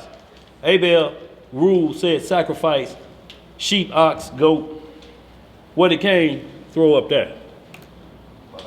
That the Lord had no what? Respect for Cain's offering. So we got to set a priest offering to the Lord after Mount Sinai the same way, right? So this would be a priesthood that he's practicing because he's offering sacrifice. I'm talking about Abel. Way before Noah, he's offering a sacrifice to the Lord. And Cain is told, if you do right, you'll be showed favor. If you do right, what is right?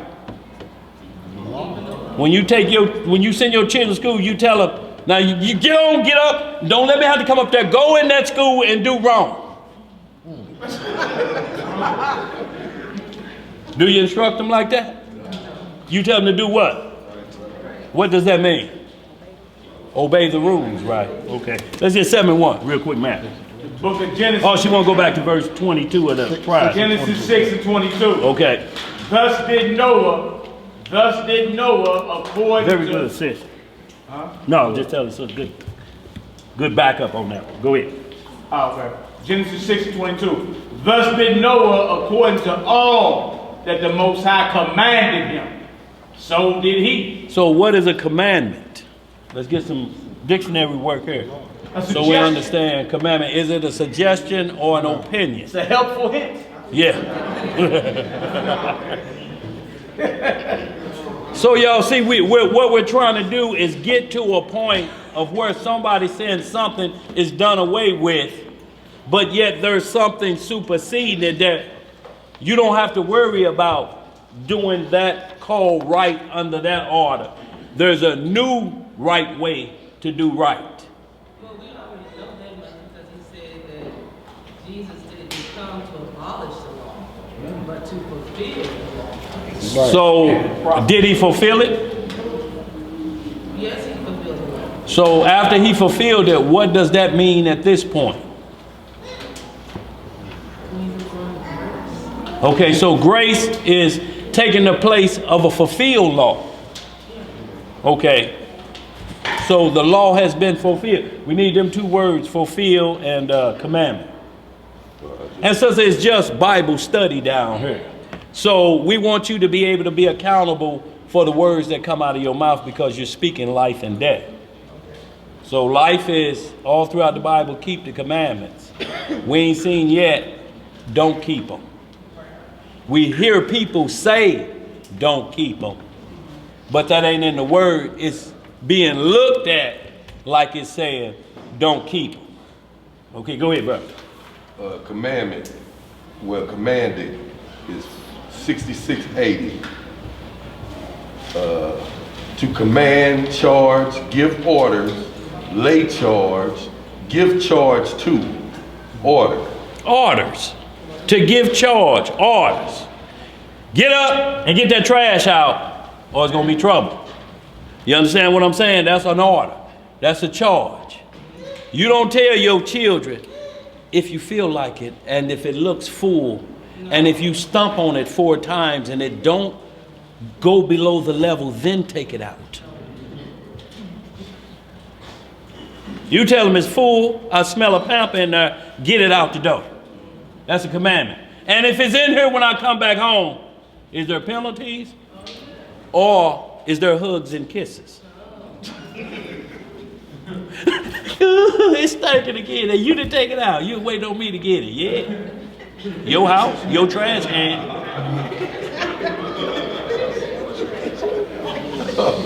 Oh, that's gonna be a problem. You got what was the other word? We all got some more. Go ahead. And this is commanded out of the Bible. No. Says used in the English Bible to translate a number of Hebrew and Greek words meaning law. Meaning what? Meaning law. Ordinance, statute, word, judgment, precept. See, and this is why it's such a struggle for organized religion. It's because they're saying, this right here tells me I can come up and get in good graces with God with the thing that I just said don't exist no more. So what is that doing for you up here? So then we start to make up what sin is. You ain't supposed to drink, that's a sin. Is that a sin? No. According to the scripture. What's the sin? Getting drunk. Can we say drinking may lead to sin? Living gonna lead to sin. Breathing oxygen gonna lead to sin. Breathing oxygen, if you alive and wake up, and what's up here? I'm going to commit a crime. You can't do that without breath in your body. So everything leads to sin if there's no commandments. There it is. Right there. The Tower of Babel was destroyed because they had one mindset, one fellowship, and to excel up to who made them and overpower him. Let's get some more in this. 7:1 of this Genesis. Genesis 7:1. And the Most High said unto Noah, come thou and all thy house into the ark. For thee have I seen righteous. Thee have I seen what? Righteous. Give me the definition of righteous. See, because grace is here. So now we're seeing why he received grace. So we're going to see if he still have to keep them rules, or do he just have to fellowship with the company on the ark. Okay. So the rules weren't fulfilled here. Now, I'm not asking you per se like I'm at you. I'm just asking, we're looking at the same situation here. We're talking about saved from destruction. And it says why you were saved from destruction and why I spared you and then spared them. Sodom and Gomorrah is before Mount Sinai, right? All of them people died for what? Mount Sinai is way down the road. Why did they die? For the acts they committed. What was the acts? What is Sodom? Huh? What is Sodom, y'all? Sodomy. What is it?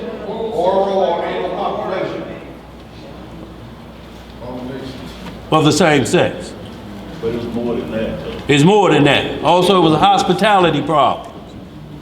But they had street corner activity going on. Just like Vegas. But I'm saying, this before Mount Sinai. Before Moses received the law and it was written down about the judgment of a man lying with a man or a woman on a woman, Sodom and Gomorrah was incinerated for their sexual immoral behavior. So obviously if they were judged by the Most High, the law was there for them not to do it. You feel me? They did it anyway and judgment came. That's what brother's going into when he keeps saying before Mount Sinai. Mount Sinai is where Moses received the 10 Commandments and the rest of the laws of the Most High that he got from the Most High and gave to Israel. So if judgment is taking place before that point, that means the law of God was in the earth, grace also was in the earth, salvation was in the earth, and judgment was in the earth. All that before Moses was even born. That's what the brother's going into every time he say before Mount Sinai. Because if that's the case, Cain would have never been guilty of murder. Right? Sodom and Gomorrah would have still been standing to this day, flourishing, even though they were sexually immoral. You feel me? And many other type things, like in Genesis 7 we in now, you're going to see something else that's written down by Moses, but before Moses. Because Noah lived before Moses, right? This right here, verse 2. And this after grace. Yeah. And after being found just. Let's hear what the rules say. Verse 2. Of every clean beast. Of every what? Clean beast. Thou shalt take to thee by sevens, the male and his female.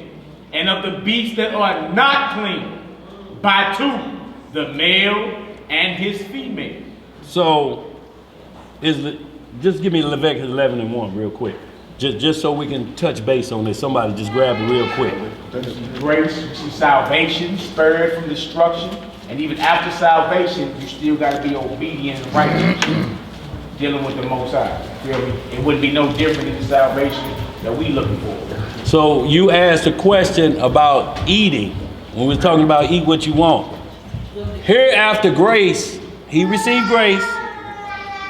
He received grace. He received everything. And now he's being told how to separate animals. And they're given the same titles as the law that Moses received. The words clean and unclean. But then after Christ came, he said, let no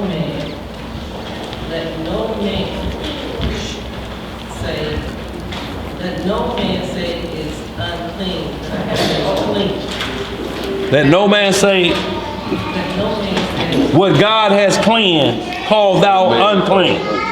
So, right. Okay, hold down, y'all. Hold it down, y'all. Go ahead. Go ahead, sis, we listening. So you're speaking of Acts 10th chapter. Right. Right. Right. Okay, he gave it to him again. Okay, Peter got up, but yet, still today, you say you're not supposed to eat pork, you're not supposed to eat like any fish that doesn't have scales and things. Right. And I don't think my mama knew that she wasn't supposed to eat no rabbit because she dressed a rabbit up. Right. But she wasn't supposed to eat no rabbit. Right. So you're saying with that Acts 10 because he was shown beasts that you were told not to eat, told to eat. Right. So that was the understanding from Acts 10 that you received. That you can eat it. Okay. So that's good. Very good point. So we're going to hit that too. Go ahead and finish that 7 and 1, man. I finished 7 and 1. No, hit 73 too. Verse 3. Hold on, we're going to get to you. It says what we're trying to do is, what we want to establish is a law that was in the earth about clean and unclean, what you can't eat, before what Moses got a hold of. This is where I want your mindset to go. Moses, in the middle of the book at Mount Sinai, got rules. These rules, the church is now saying when Christ died on the cross, don't apply anymore. What we're asking is the rules from Genesis up to that point, do they apply anymore? Yeah, because I got like too much beating that go away, and I like. Okay, so you're basing it off of the rules, what was in Acts 10. So the whole time that Peter was with the Messiah, and this years after the Messiah was resurrected, Peter said, even after that, you never told me I could eat anything. Nothing has come on these lips, common or unclean. So I'm only getting to this Genesis 7 so you understand what's clean and unclean. Because if you don't know what the law is, you still don't know what clean and unclean is to even explain it away when you're reading Acts 10. Because you don't know what's clean and unclean. What's clean that Peter was told, because he only saw the unclean, what would be clean? Where would you get the instruction? I'm talking about Peter. Rise, kill, and eat. I have never eaten anything unclean. Everything on that list was clean, right? I mean unclean.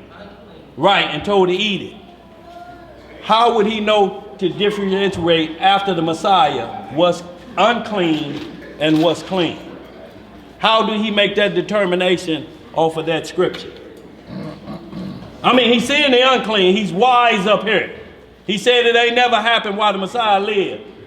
So what changes that, or where are the rules that if you read Acts 10, and I'm asking you right now, what does clean mean?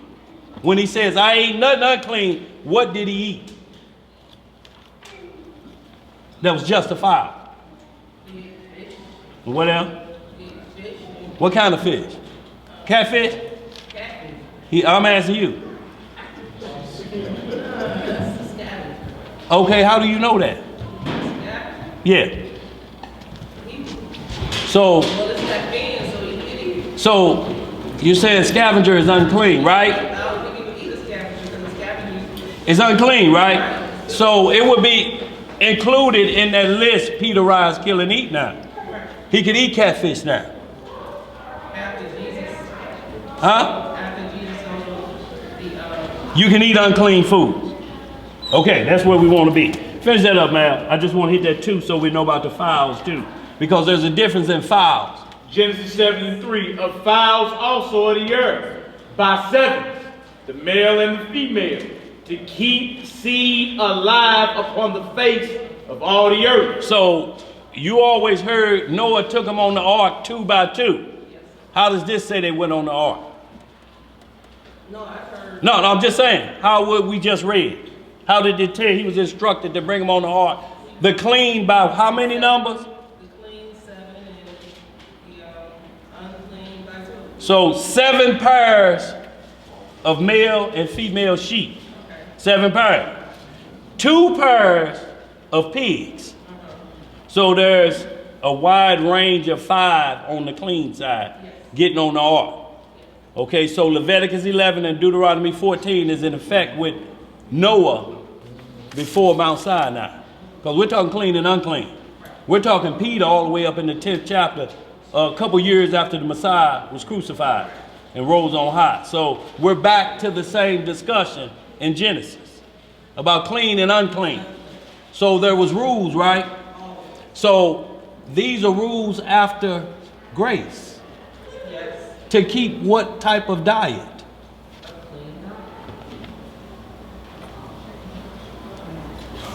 We're going to get to Acts 10. I'm just trying to let you see something, sister, here, that after he found grace about being a just man, he was told, put the diet on the boat, clean and unclean. If Acts 10 is deleting that, is deleting the law twice. It's deleting it before Mount Sinai and it's deleting it after. So what are we left with? Eat what we want. Okay, hold it right there. What we're gonna hit, y'all? Acts 10. Just want to hit that and take you to verse 28. And then we want you just to read verse 28 to see if the light clicks on for you. And that way we'll understand it. But just hit that Acts 10, y'all. We're gonna move forward. We ain't got what? 10 to 28. Well, let's go. Sir, I got it. Oh, he did? Okay. Acts 10. We want to, so sister, this is what Bible study is about. It's so no holes or gaps is left open in your doctrine. If there's a hole, if we're bringing this to you and you're telling us, you're clearly stating the law, what Moses said was in the beginning before Mount Sinai. So murder is no different than what Moses was talking about, what the Most High said to Cain. Would you agree? Okay. Acts 10th chapter. Hit that for me, man. Just get to the part where rise, Peter, kill, and eat. Who got it? Okay, yeah. I'm on. Acts chapter 10. We just gonna get to the meat of it. Acts 10 and 10. The book of Hit Acts. 9. Hit verse 9, man. The book of Acts chapter 10, verse 9. What it say? On the morrow, as they went on their journey and drew nigh unto the city, Peter went up upon the house to pray about the 6th hour. About the what hour? 6th hour. So about the 6th hour, you have 3 prayers according to the law. Prayers that you're supposed to keep daily, morning, noon, and evening. So what would be the 6th hour? If the day starts at 6 a.m., the morning, the daylight part of the day. Noon. 12 noon, right? Okay, so he went up about the noon prayer time to pray. Go ahead. So what is he keeping from the Old Testament? The order of prayer. And when is this after who? After the crucifixion, right? Yes, sir. Yes, sir. Let's read some more. Verse 10. Uh-huh. And he became very hungry and would have eaten, but while they made ready, he fell into a trance. So while they're preparing the food, he fell into a trance or a vision, daydreaming. While he's praying, he went into his subconscious, into the supernatural realm. Go ahead, bro. Verse 11. And he saw heaven open. So we notice a supernatural vision because what he see open? Heaven open. Go ahead. And a certain vessel descending unto him, as it had been a great sheet, knit at the 4 corners and let down to the earth, wherein were all manner of 4-footed beasts of the earth, and wild beasts, and creeping things, and fowls of the earth. So we just read Noah, the fowls of the earth. He had to bring on 7 other clean fowls as well. So this is what he's seeing on there too. Unclean fowls. Go ahead. Verse 13. And there came a voice to him, rise, Peter, kill and eat. So right here, most preachers stop and close the book. Most do. I'm not saying all. Most do. If they can get away with it. Church, ain't no need us going no further. Now the Lord didn't say it. What y'all want me to do? Go against the Lord? No, Pastor, don't go against the Lord. Well, close your Bibles up. Sister Sarah's got a sumptuous ham dinner down there. And there's shrimp and catfish for every one of y'all. Who wants shrimp and catfish? The Lord said you hold your hands up. Get the Lord a hand for. Go ahead, bro. Verse 14. But Peter said, not so, Lord. So is Peter talking back to the Lord like your child would talk back to you? Huh? He is? No, I'm just asking. Okay, let's read some more. For I have never eaten anything that is common or unclean. And the voice spake unto him again the second time, what the Most High hath cleansed, that call not thou common. What the Most High has cleansed, don't call it common. You can't call it unregular anymore. But he's saying, I have not eaten anything unclean. So it would have to be that either he heard the Messiah say, the day is coming when I shall be crucified, that everything's going away and I will fulfill the law and you get to eat what you really desire. Either that happened or Peter never heard the Messiah say them words. that I can eat whatever I want, because he never let go of the practice. Let's read some more.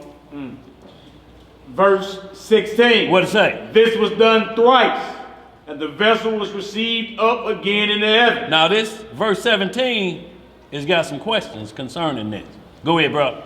Now, while Peter doubted in himself what this vision which he had seen should mean. Now, he didn't doubt the Lord. Who did he doubt? Himself. See, this is a man that understands I would never doubt what the Lord is saying. I'm doubting me on my belief system. Did I go off somewhere? Did I miss it when he said we can eat unclean? Did I miss it? Is it me? He been gone over 3 years. Is it me? Have I been wasting my time? Have I been passing up good catfish and scrimps? Is it me? Go ahead, bro. Behold, the men which were sent from Cornelius had made inquiry for Simon's house and stood before the gate, and called and asked whether Simon, which was surnamed Peter, were lodged there. 19. While Peter thought on the vision. What is Peter still doing? He's still in here is saying, wait a minute, did the law change? Did he tell me that? Is it me? How did I miss that? Was I asleep at that class? Go ahead. The Spirit said unto him, behold, 3 men seek thee. Arise therefore, and get thee down, and go with them, doubting nothing. Do what? Doubting nothing. Cut all your doubt. Go with him. Go ahead. So basically he said, quit all that what you thinking about right now. It's men at the door. Go with them and think about that later. Go ahead, bro. For I have sent them. Then Peter went down to the men which were sent unto him from Cornelius, and said, behold, I am he whom ye seek. What is the cause wherefore ye are come?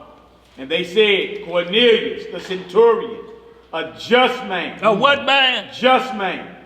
And one that feareth God. And what he do? Feareth God. And of good report among all the nation of the Jews, was warned from the Most High by an holy angel to send for thee into his house and to hear words of thee. Then called he them in and lodged them. And on the morrow Peter went away with them, and certain brethren from Joppa accompanied him. And the morrow after they entered into Caesarea, and Cornelius waited for them, and had called together his kinsmen and near friends. Now Cornelius was from the Italian band. We read Acts 10 and 1. So this is an Italian Roman soldier, over 100 soldiers. They come into his house. And it says all the Israelites knew about how he loved the God of the Hebrews, this Italian Roman general. So Peter now, the angel said, you need to go talk to him. Go ahead, bro.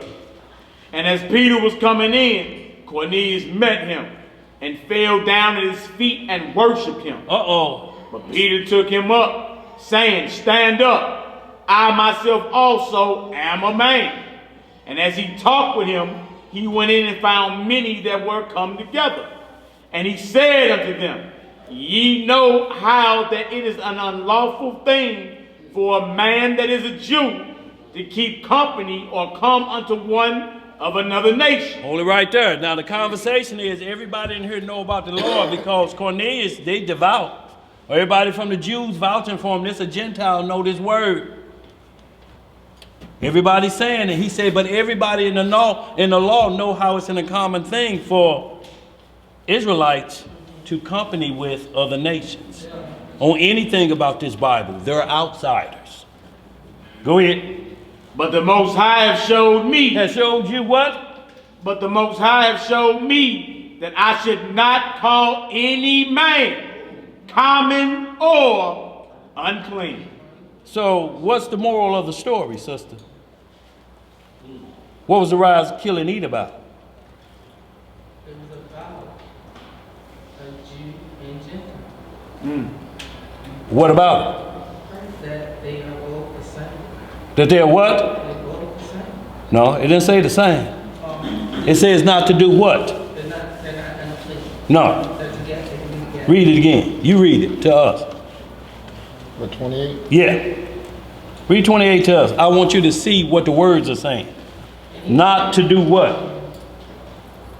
He told them not to call anything common or unclean. So not to call them that. It didn't say no difference that they're equal to everybody. It said just don't call them that. Don't look at another human being and say, you unclean dog. Away with you, and you're reading the Bible. And they believe in your God. Go ahead, man. Go ahead. The vision wasn't about eating unclean food. It was about accepting nations that would believe in your God. That's what it was about. And the preachers that Daniel brought up earlier never get you down to that verse 28. They stop at verse 13 for a reason. Because if you keep reading, you're going to see that whole vision was about accepting foreign nations as long as they believe in the God of Abraham, Isaac, and Jacob. Which was forbidden before. Because we had to get it first. And then them. But Peter still didn't do what? He didn't? Read on some more. Well, it ain't here. It's when Paul came on the scene, but... Hold on. What do you mean Peter didn't get it? Because when you read on a little further, when Peter, he was sitting and talking with some people that were Gentiles. But his people, he got up and walked away from them. And Paul. The Galatians you speak of. But right. we back to the point. The point being, the vision was never about you can eat what you want to eat. No. So has your understanding been correct? Yes. Because On what the vision was about. the rise, kill, and eat was about us accepting foreign nations as long as they believe in the God of Israel. That's what that's about. That vision was about accepting foreigners, eating whatever you want. Because that never comes back up in Acts 10 ever again, does it? So it don't say that. And then Peter, as they prepared, he summoned them to head to Red Lobster.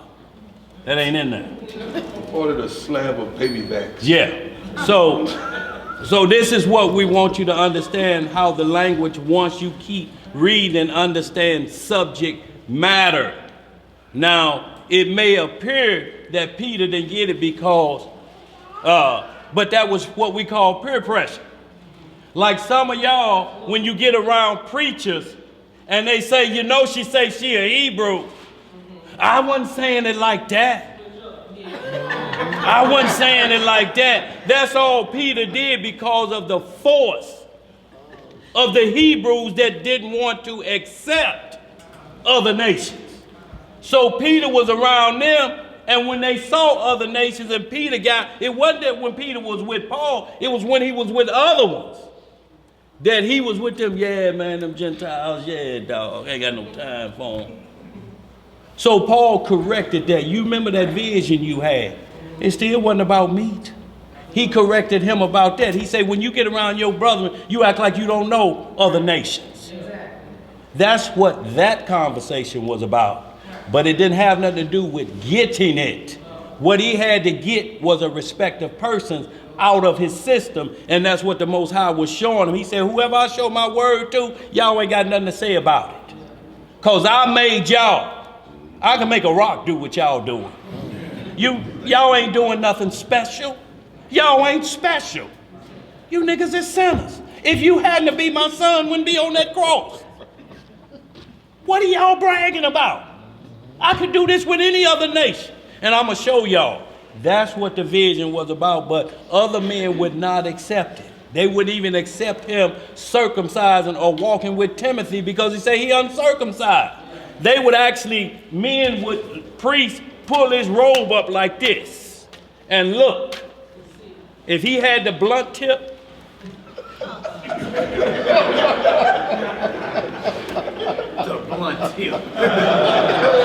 it's going to be problems. Y'all have to understand this. Y'all got freedom of religion here. Back then, it was life and death. They would put you to death, or somebody had to get busy circumcising right on the spot. And what Paul do? Took him and circumcised him. So, this same Paul, is he circumcising? But the law is gone. Is that the Christ? I'm talking about He circumcised somebody. Timothy. The same author you saying don't do it is doing it. What's wrong with that person? Is that person bipolar? Or is it us not understanding what Paul is trying to tell us? That's all what was happening with Peter in the vision. So, what did you want to hit? Did you want to hit that Romans 6? Yeah, about grace, Romans 6. Romans 6. So Y'all, we ain't got long. We got about 20 more minutes. So we see grace still doesn't give us a badge to go against the law of the Most High. It doesn't give us permission to do that. Grace is an extension on judgment. Since you got an extension or pardon, live the rest of your life being obedient to the Most High. And also, grace don't allow us to eat whatever we won't eat. Because you even see Peter saying, not so, Lord, I ain't never ate nothing like that. You understand that, Ken? And he's still doubting the vision. Until he finally rolled up on Cornelius, and Peter let it be known that vision I seen was about not calling men unclean. You understand? Well, it shows you they was being partial in the law anyway, because in the Torah it tell you one law is for you and a stranger that sojourn amongst you. That's right. That's so it ain't like it's nothing new. Torah tell you you can deal with a stranger as long as they are being obedient to your God. That's right. So you understand one law for the stranger as well as Israel. That's If right. y'all together, it's one law. That's why Cornelius was of good report among the Jews. He was keeping all the law. But he had to be trained by an Israelite because those are the rules. So it's not like to look down on somebody or you saying this. It's to accept who accepts God. But that don't push both of you like this in the eyes of God, only if you're keeping his commandments. But one still has what's called favor. All we're talking about is who has the favor. And we're going to hit a couple so you get that clear. And then I want to get right into this Sirach about Abraham, y'all, and we'll close out. But we have to go over this because, y'all, this is still a major issue in Israel about these laws and why what we're doing is taking her back before Mount Sinai of people being not keeping the law and being punished. Everybody that got drowned except Noah was drowned for what reason? For what? And what is sin? So that's what we saying. This ain't nothing new with the Most High about punishing you for breaking his law. He has never gave you a pass. If he gave us a pass, then there should be no lake of fire. Is that correct? But is that written anywhere that there's no lake of fire? So then there's still judgment. And what are they going to be judged for? When you go to court, you be judged because of what? About what? Breaking law. What is wrongdoing called? What do you mean when you say wrongdoing? Somebody out here tell me what wrongdoing means. Breaking the ordinance. Breaking the rule. You're doing wrong. So this land still says you can't steal.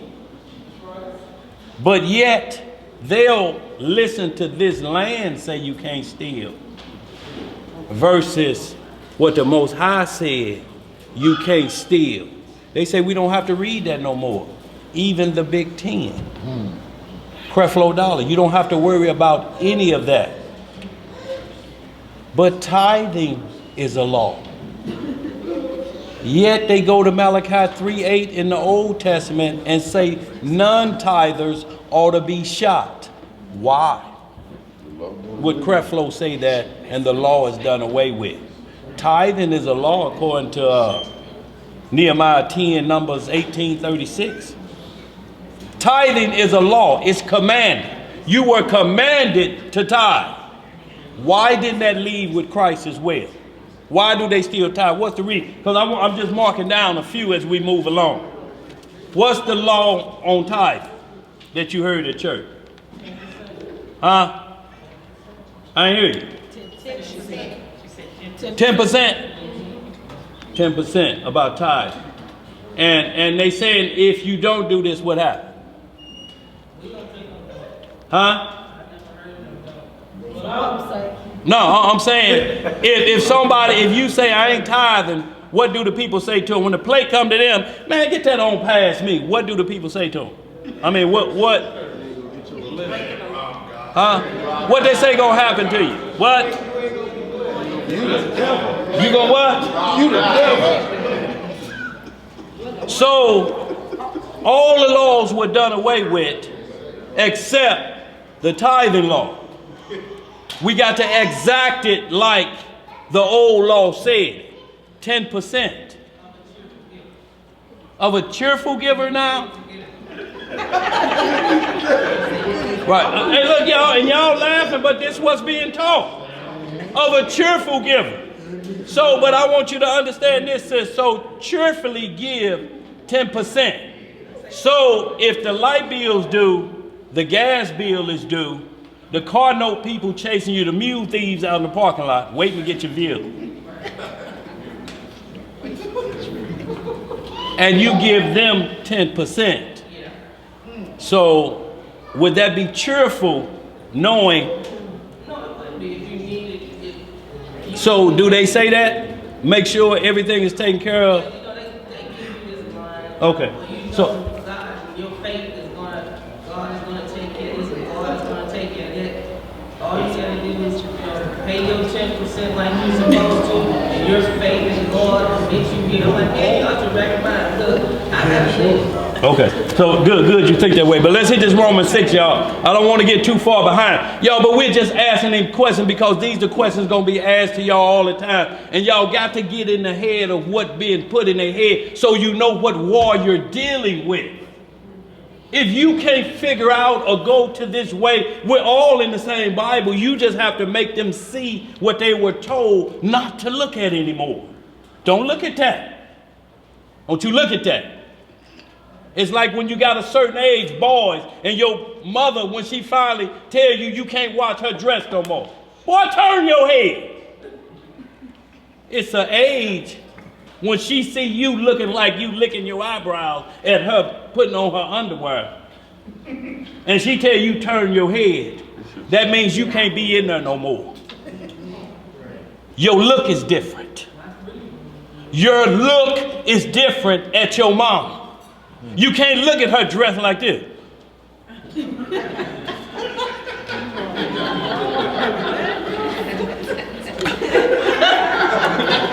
Turn your head. And when you turn your head, that means you better not never come back in here no more like that.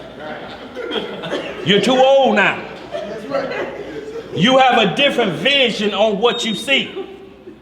It's not like Ken and Barbie anymore. Some things look different. They look real. Go ahead, bro. Hit that Romans 6, man. So we just gonna get this to deal with grace again. 6 and what? Where you want to start at? Romans 6 and 1. What shall we say then? Shall we continue in sin? Continue in what? Sin. What is sin? Should we continue in transgression of the law? Go ahead. That grace may abound. That what? Grace may abound. God forbid. God what? God forbid. What does that mean, y'all? That, if you saying it in them street terms, like she just said, HE double hockey sticks. No. Not only no. To the no. Go ahead, you gonna read some more of that, man? God forbid. How shall we that are dead to sin live any longer therein? So if you're dead to sin, meaning that you no longer break his laws, then what is the standard that you compare yourself to make sure you don't do that? What are you going to look at to say, so I don't continue in sin? Because if the law's done away with, you ain't got no other choice. You have nothing else to look at to say I can't continue in that. So either when grace comes, it wipes everything away. And at that point, what you no longer did, that was sin, transgression of the law, you can't live in it anymore. So commanded tithing, the rules of tithing, there's a law for it. If you go against the rules, you're not tithing according to the rules. Cheerful giver means the rules are set in place that makes me a cheerful giver. If it says upon my increase, increase come at tax time. Do I only give then? Increase come at when you get a raise. Right now there's no increase. There's more month than money. Light bill, gas bill, telephone. You got $1,200 worth of bills, and your paycheck with doing her on the side brings you up to $800. You 400 in the hole every month. So next month go to 800 you in the hole. Then the next month you 1,200. And then they say, that's because you ain't tithing. Well, you're not going to be cheerful at that because they done told you, if we don't get a portion of that 800 tomorrow, we coming and get that car you told the church that God bless you with. We coming and get that. And we going to pick it up out the church parking lot.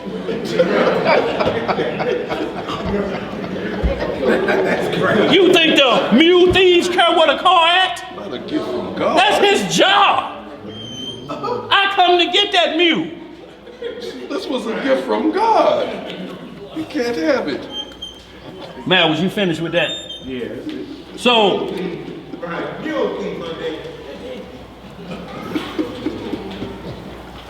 you have to understand, sister, all we talking about. Let's hit the laws on numbers, just so we get to understand real quick. Numbers, yeah. Numbers, what is it? About what? Just the law, paying the law, what the requirements was. It's Nehemiah 10:36 and Numbers 18. Tithing, I mean to say. Yeah, y'all know what I'm talking about.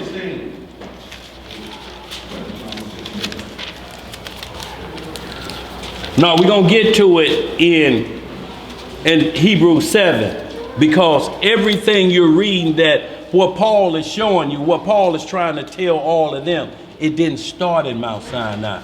It started in the Garden of Eden and for mankind. But before that, it started in heaven. Because Satan was thrown out of where?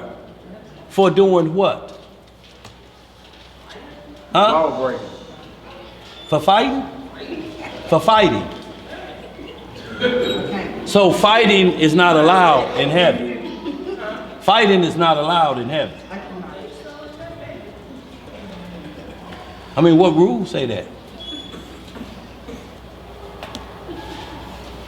I ain't seen no rules say that. So it wouldn't be bad right now if I said, show me the rule that I can't just walk up and steal somebody in the kingdom, dislodge their jawbone and take their heifer. I'm just saying, would that be wrong? According to what? Ain't no law. Grace.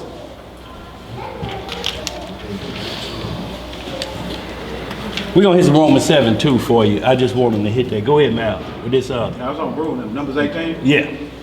Right to, let me get right to it. 20. Yeah, that's what I want. And then Nehemiah 10:36. Numbers 18, 20. Yeah. So just because we under grace doesn't give us permission to break a law of God. Whether it's the food we eat or, you know what I'm saying, the morality or anything. Hey, sister didn't hear you back. Now we're going to Numbers 18, verse 20. Verse 20. Because what we're talking about, sister, is, not to cut you off, Matt, they say the laws were fulfilled. And all we're asking is, why don't that include tithing? The only way you wouldn't understand that is that you don't understand tithing was a law. Still it's a law. It's just not commanded. Tithing was for the children of Israel because Levi didn't work. Levi took care of the temple. So since they didn't have an ordinary job, 10% of what we did, if I made shoes, 10% of the shoes I made went to them so that they would have shoes. If you were a blacksmith, 10% of your work and labor that you did, you gave to the Levites. Iron or whatever you built for them came from that, and that was your tithing. You were commanded to do that.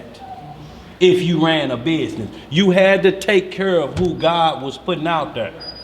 Now, what they do is exact that same law of taking care of God's so-called man of God, but without the law. I'm saying, so how do they make you feel the same way about Aaron? Apply it to me, but I'm saying we through with that process. No doubt. Except for me. In the Baptist church, where I was at, they consider themselves Gentiles. So, well, they can't collect tithes anyway then. No Gentiles don't collect tithes in the body. So does anybody understand that? The fact you calling yourself a Gentile null and void you from collecting tithes, period. They only went to the tribe of Levi, or the priest of the Most High, the Levites. Yeah. Let's get it, man. Who got it? Numbers 18:20. Reading in the book of Numbers, chapter 18, verse 20. And the Most High spake unto Aaron. Who did he talk to? To Aaron. So who was Aaron? What was his job? Priest. What kind of priest? High priest. So this priest was on the level as high as you can get as a carnal man to the Messiah. He was the only one and his sons allowed to go behind that veil and go in there and offer the sins, sacrifices, first for who? Himself. And then for who? Israel. And he go behind there so many times a year. And then we read, because it tells you what was on the bottom of his robe, bonnets of bales. They shake that rope. He kicked back and ring, ding, ling, ling, ling. I'm still sacrificing. They shake it again, don't hear nothing back. They pull him out of there. He sacrificed for your sins first. But his hot sheet joint action, he didn't mention it. Let's go some more. Where we at? Verse 20. And the Most High spake unto Aaron, Thou shalt have no inheritance in their land, neither shalt thou have any part among them. I am thy part. He is what? Thy part, and thine inheritance among the children of Israel. You see this commandment to Aaron the high priest? I'm your part. You separated from them. Go ahead.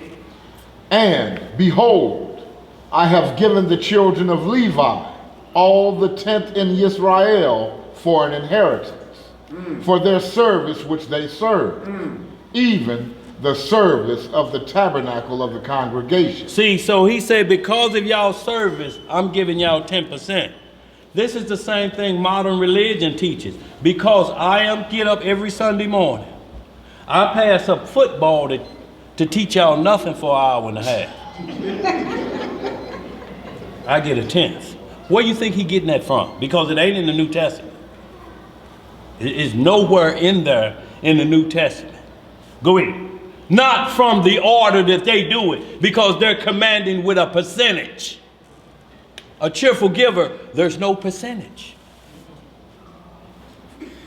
The Messiah say, he that have given 1 pence, the lady that cast in 2 pence. And it say the rest of them was cast in what?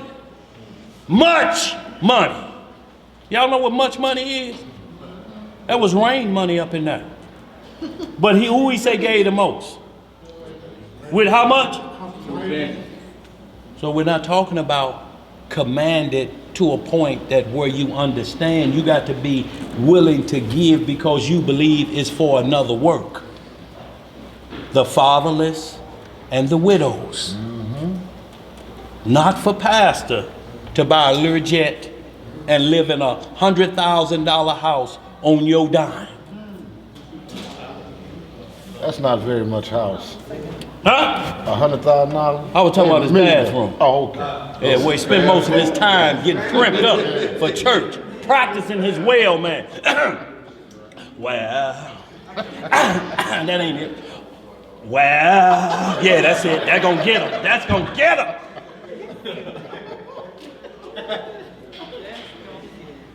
Where we at? We're in the book of Numbers, chapter 18, verse 22. What it say? Neither must the children of Israel henceforth come nigh the tabernacle of the congregation, lest they bear sin and die. Verse 23. But the Levites shall do the service of the tabernacle of the congregation, and they shall bear their iniquity.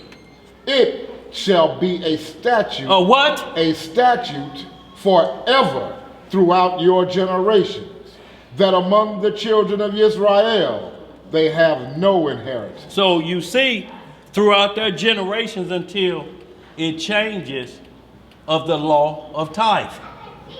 You understand, sis? So let's just, y'all read Nehemiah 10:36, it's gonna say the same thing, but just to get to the heart of the matter, because I got 15 minutes, y'all, just to get to the heart of the matter, Hebrews 7:1. So we'll see what tithing again preceded Mount Sinai.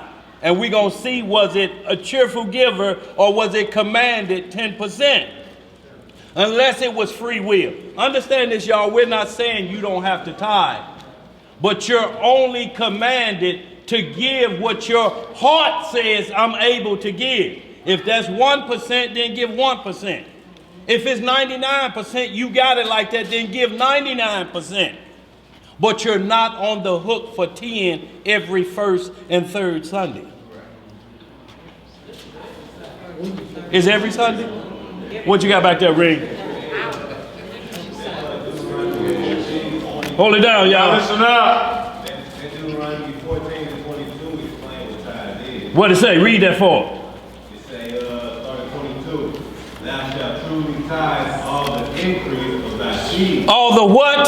The increase of thy seed, that the field bringeth forth year by year. And thou shalt eat before the Lord thy God, in the place which he had chosen, the place he named there, the tithe of thy corn, of thy wine, and of thine oil, and the firstlings of thy herd, and of thy flock, that thou mayest learn to fear the Lord thy God always. Y'all see that word in there was called increase?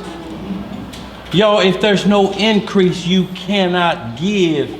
The Most High don't want you to suffer behind his word. Then you have false suffering or false faith. You're saying I'm down at Reverend Rice because I gave the church all of my money and I couldn't stay there. They wouldn't let me live in there. Oral Roberts wouldn't let nobody come in that church, would he? Not Oral, why would that boy named to smile and preach? Oh, yeah, Joel Osteen. They had to put him on blast to let the people up in there. But yet he's talking about giving, and all he got to give is a roof for 1 or 2 nights. He said, hell no, I saw the Superdome after they got through. Not in here. Won't be peeing in my pews. Our rules say don't give back.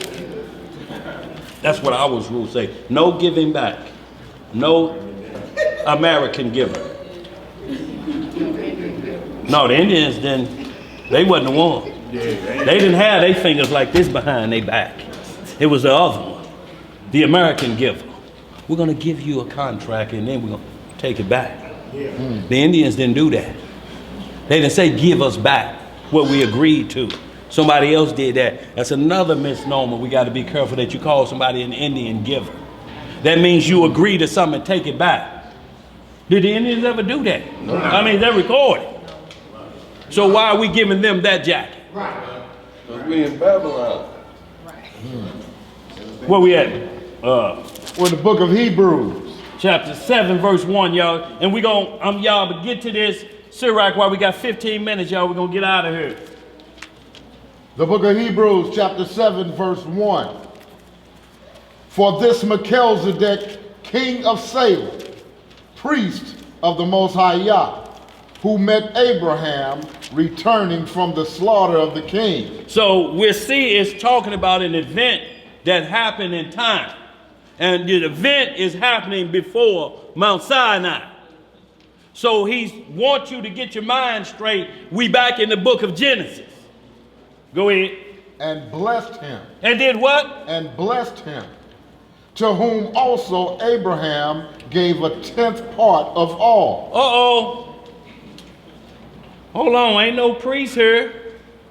This before Mount Sinai. It's a priest here, but he's after the order of Melchizedek. This ain't Mount Sinai. Could these preachers in these churches be talking about the order of Melchizedek with tithing? Have you ever heard the two put together? You have? You've heard a preacher in church say, y'all were tithing to me according to the way Abraham tithed to Melchizedek, the high priest, after the order of Melchizedek. Oh, okay, I thought you heard that. I would say we need to get over there, y'all. Right. We got some brethren over there.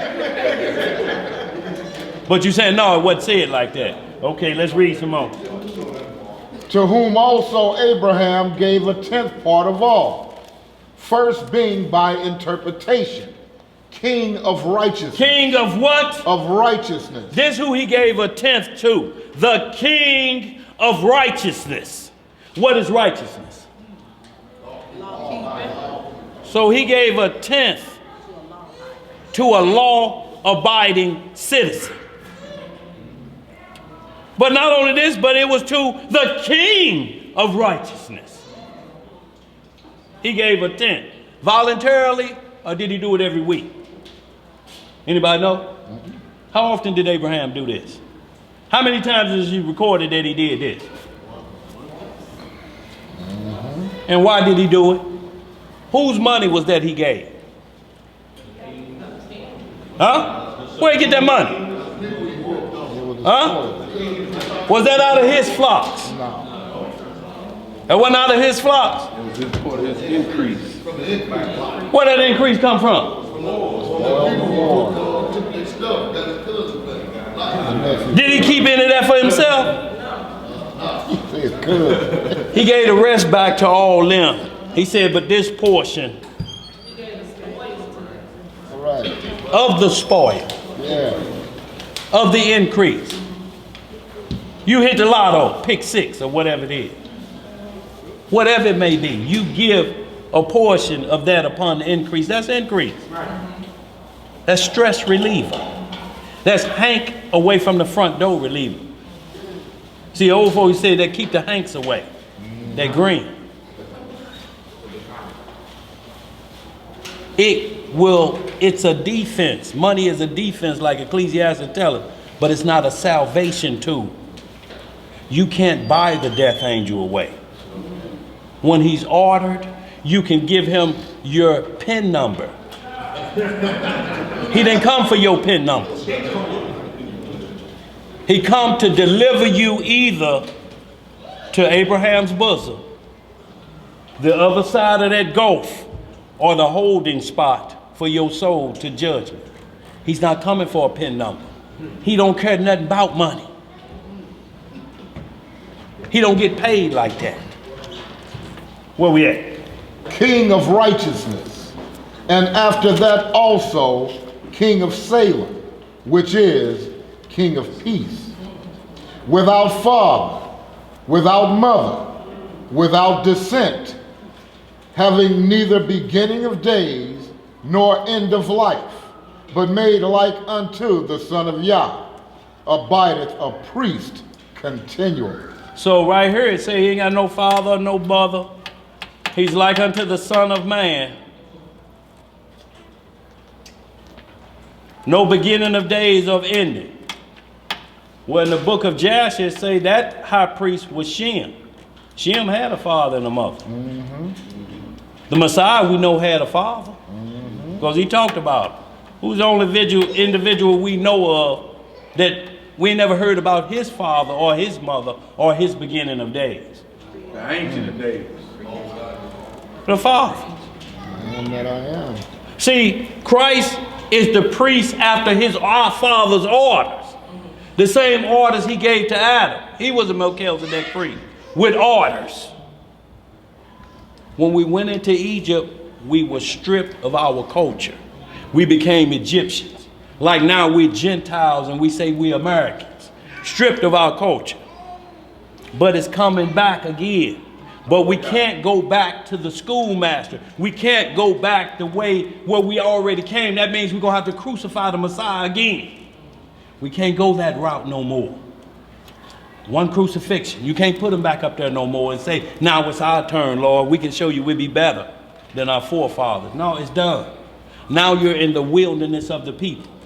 How to conduct yourself and do this walk with the same laws of no stealing, no killing, no robbing.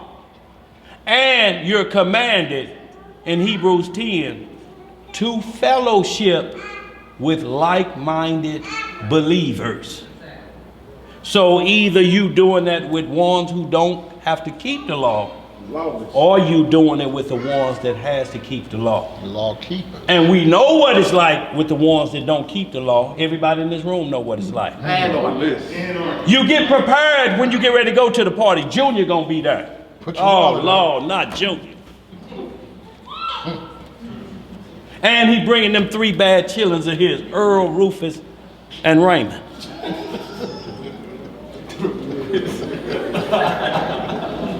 So you already know the whole drive you there. If he drink out of my drink, it's going to be trouble. If Raymond scuff my shoes again, how you going anywhere and you're getting prepared for violence? Lawless fellowship. It's lawless fellowship. Even when you go out today, you may go stop through a little hole in the wall or whatever. You make sure you got your hammer on. You got your strap. Why? Because you know there's some lawlessness going down. you don't be up in there like it's all peaceful, it's all good. You know, we just shooting the breeze. You like, nah, it can go left field at any second going up in here. And right. You still look, you so insane, you still go. Still go. You put yourself right in the mix of it. A lawless fellowship ain't what the scriptures is talking about. You feel me? It's all about the covenant. The covenant of the Messiah. And look, the Messiah didn't die for a lawless covenant. The covenant has rules, regulations. That's right. Order. We keep saying here in order. Order is commands, rules. You feel me? So in other words, we're saying that all of this stuff that's going on now with guns coming up in the churches is lawlessness. What we're saying is anybody to say you don't have to keep the law, there's going to be lawlessness. I don't care what dress you put on. I don't care what hat the first lady put on. She could put on them like at the big hat club and I'm going to get you sucker. This big. But it's a bunch of sin up under that hat. It's lawlessness. If you say the law, we don't have to do that anymore. There has to either be another set of rules. Because grace, you said it, gives you time to get the law right in your heart. So that I'll never think about stealing no more. Paul said, let him that stole do what? Steal no more. Well, if it ain't no law, why would I pay attention to that? Continue stealing. I could be a thief. Right. How do I give the police driver license that's got somebody else's picture on it? That I got out of somebody else's back pocket. You can do that with no law. You can eat whatever you want with no law. Don't you understand what they're saying is, everywhere you say I'm not supposed to eat that, I'm going to try to find a scripture that say I can do it. So now we got a battle of can't and can. But if you say I'm sanctified, filled with the Holy Ghost, I'm filled with righteousness and I'm set apart. You're set apart from the law keepers. Right. Because this script tells you never say, I'm sanctified. It said if the righteous shall scarcely be saved, where does the Unrighteous and the sinner occur. if the law is done away with, why is Paul making that statement? It shouldn't be no separation. There's nothing to judge us. Why should I get in by the skin of my teeth? You keeping the law. Or is he saying only those who keep the law gonna get in by their skin of their teeth, but everybody who don't, it's a free will into the kingdom. It's got to be one or the other. Because if it don't make sense. Or Paul is bipolar. Read that last verse in Hebrews 5, 7 and 5. 7 and 5. The Hebrews chapter 7 verse 5. And verily, they that are the sons of Levi, who receive the office of the priesthood, have a commandment. Have a what? Have a commandment to take tithes of the people according to the law. According to the what? According to the law. So tithing is a law? The same law that they say done away with, that they command you to get 10% or you won't prosper? You won't profit if you don't give the commanded law tithes. Once a week at that. The tithe was given once a year at harvest time. Let's read some more. That is of their brethren. Of their what? Of their brethren, though they come out of the loins of Abraham. So we see here, hit down to verse 9. Just hit verse 9. Just 9 or hit down to it? No, just go on down to 9. Just hit 9. Yeah. But he whose descent is not counted from them. No, verse 9. Just verse 9, not down to it. Yeah. Yeah, just verse 9. And as I may say so, or so say, Levi also, who receiveth tithes, paid tithes in Abraham. For he was yet in the loins of his father when Melchizedek met him. So either the tithing rule is coming from Melchizedek because it said he preceded Levi. Levi wasn't born yet and Abraham was paying tithes. So what angle are they coming from? Either they coming from Melchizedek or they coming from a whole total new aspect that when somebody hears the new covenant, they need to get an explanation of its rules and who the high priest is. Because Christ is not part of that covenant. He's on record saying, I'm going to make a new covenant with y'all after these orders. And I'm going to write the laws where? In your heart. And your heart is really here first before it moves to here.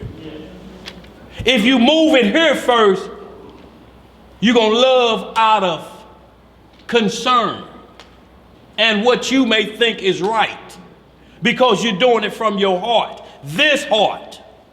But if you do it from this heart first, this is going to keep this one in check so that you don't give not accordingly. Like you can't bring a price of a dog into the house and give them that money. A pimp can't bring his whole money in there and put it on the altar. Wow. You can't bring the price of a dog in there. That's a pimp. That's why you call them dogs, lady. Right? You can't bring what you got from there, Hustle and Flow, the movie. He can't go to the church and put today's earnings in the pot. That's ill-gotten gain. You got it illegally. You got it against the rules. Can you bring cocaine money and put it in there? You can if you're in the Catholic Church. We'll call it about it. You understand what we're saying? So you have to, there's rules about giving. It's always been the rules. Once rules are broken, then they make the rules. And this ain't started. This started with Samuel's son. It said they took bribes. What you do? Oh, you didn't. What? Oh. They killed all of them last season for that same thing. I'm going to have to put you on, what? Okay. I'll take all of that land of your inheritance, but it's going to be much more than that now. You need some more. I want them 2 daughters of yours. And they took bribes. This way before we up here, that Israel was doing this behavior, hustling the same people. You can hold that. Romans 7. I just want to hit this, y'all. We're going to hit this Sirach and we're going to be out of here. Romans 7. Give me 7 right here, because this is either bipolarism at a highest level, and he need all of the Ritalin on the planet. Yep, it's either that or he's not understanding what's being said. One or the other, man. One or the other. You can't exact rules and then say they don't apply. If I just say I believe. If you believe, you're going to do the rules. That's right. If you believe, you'll be obedient. You'll obey. Right. Go ahead, 7 and 1. We're going to read down to 7. Romans chapter 7, verse 1. Right. Know ye not, brethren, for I speak to them that know the law. That know what? That know the law. Why is Paul even in this conversation when grace is abounding? Let's read some more. How that the law has dominion over a man as long as he liveth. As long as how old? As he liveth. Okay. For the woman which hath an husband is bound by the law to her husband so long as he liveth. But if the husband be dead, she is loosed from the law of her husband. So right here, you got a woman bound by the law by Paul. But where the laws come from to be bound by your husband? Where them laws at? What is she loose from if he dies? Because right now, Paul said what most say, grace removed us from the law. So how is this woman bound in the very next chapter? That was Romans 6. This Romans 7. So either all the men was let off and the woman was still bound by the law till her husband was dead. Where did Paul get this law from? Deuteronomy what? The law is clear. But there's multiple ways of a woman or a man to be dead. To a woman, you have to be complete on it. David was dead to his concubines because he couldn't service them no more, because Absalom had all 10 of them in the sight of Israel. Hit all his father's wives. Should abandon me. It was what the law calls a MF. The man that lieth with his father's wife has uncovered his father's nakedness. We call that term today, you black mother, for unlawful carnal knowledge. That's why F-U-C-K is always in capital letters. For unlawful carnal knowledge. Man, for unlawful carnal knowledge you up. For unlawful carnal knowledge you up. Do you understand what war has reduced it to? It's bad sexual behavior is how we determine how well the fight gonna go. Man, you black. Go ahead, bro, yeah. Verse 3. So then, if, while her husband liveth, she be married to another man, she shall be called an adulteress. But if her husband be dead, she is free from that law, so that she is no adulteress, though she be married to another man. So, what law are we talking about, and where did it come and grace on the scene? What law is this woman bound by? Paul either bipolar Or he's meaning something totally different. Read some more there. Verse 4. Wherefore, my brethren, ye also are become dead to the law by the body of Christ, that ye should be married to another, even to him who is raised from the dead, that we should bring forth fruit unto Yah. What would we bring forth? Fruit unto Yah. What is bringing forth fruit unto Yah? We know it wasn't what Cain did, because that's what he brought forth. He brought forth bananas and pears and potatoes. But that wasn't on the list. He said, you need to bring the offering that I said bring. Abel brought that offering. He said, why is your countenance falling? Because you want to bring the offering you want to bring. You're going to bring that dollar that won't go into the car wash machine and give it to the Lord. And keep spitting it back out. Oh, I give that one to the Lord.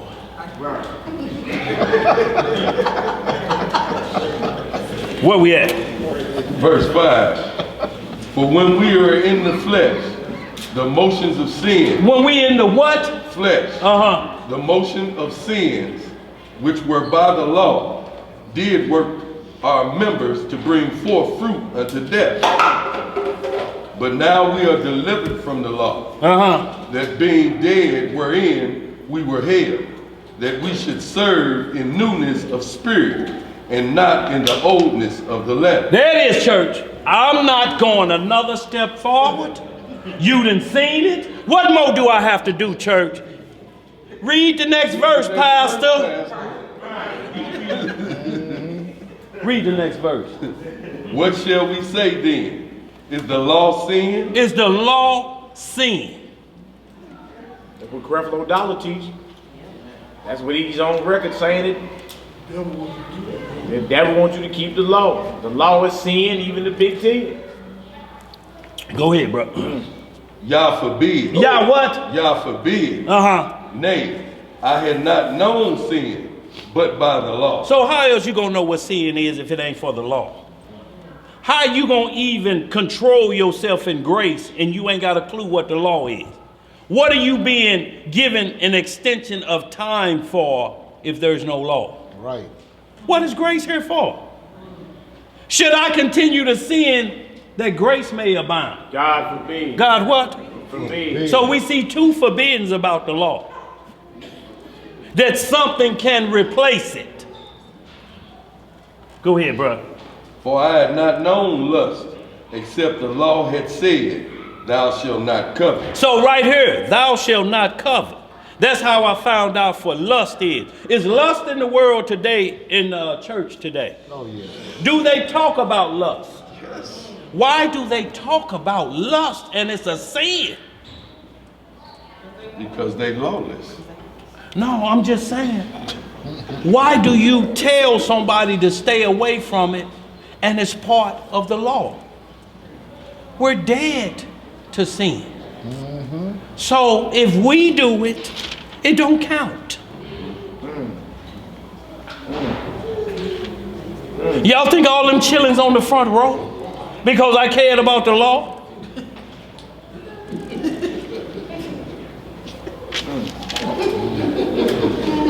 Read some more. Verse 8. But sin taking occasion by the commandment, wrought in me all manner of concupiscence. Concupiscence. Concupiscence. Look it up. We got concupiscence coming up on the 14th. Why do you think the word Cupid is tied to that arrow and love making? Look up concupiscence. Cupid gonna shoot you with an arrow on the 14th, y'all. Concupiscence coming. What is concupiscence talking about? Check yes or no if you like me.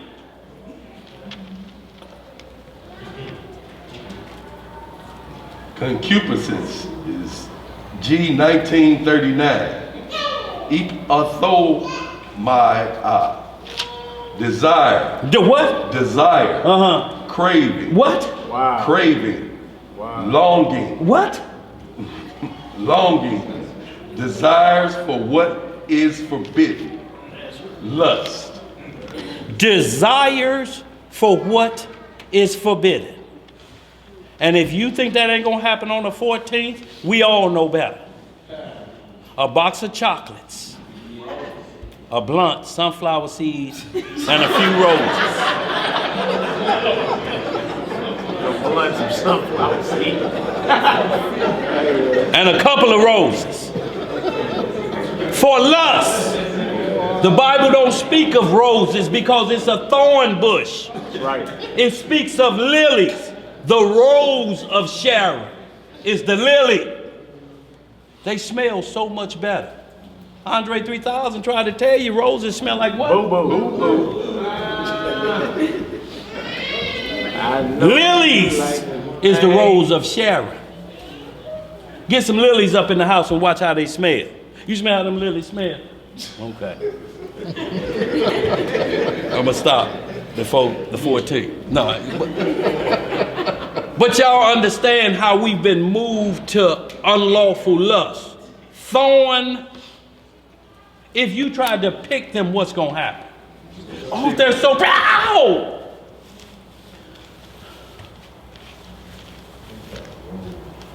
The stem would have been longer, but they stuck me right. Oh, baby, you wounded yourself for me.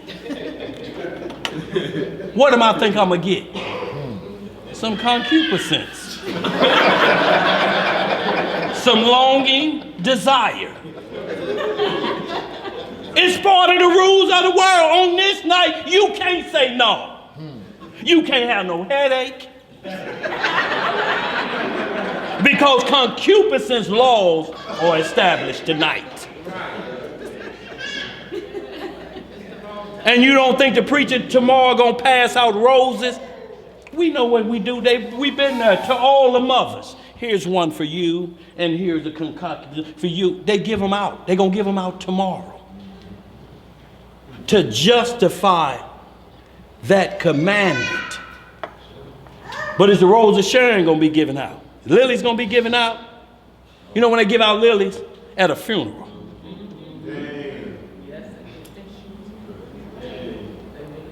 This is how it turned 360 on us.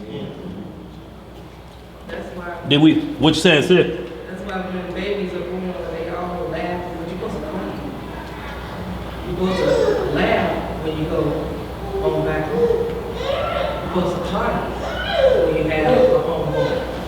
You're supposed to cry. Well, we're supposed to mourn for the dead. And say you're going to weep, you're going to cry. But guess what? Joy cometh in the morning.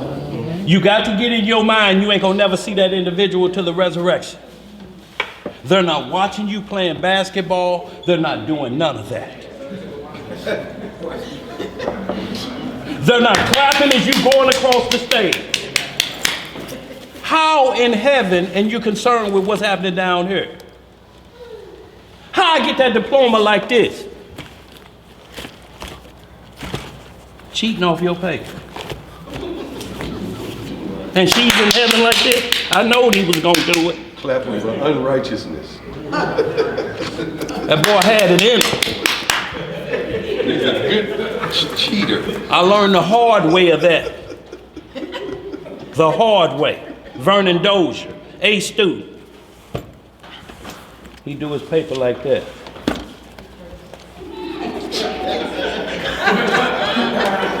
And when they passed it out, it was like this, and it had a circle on it, and it was red.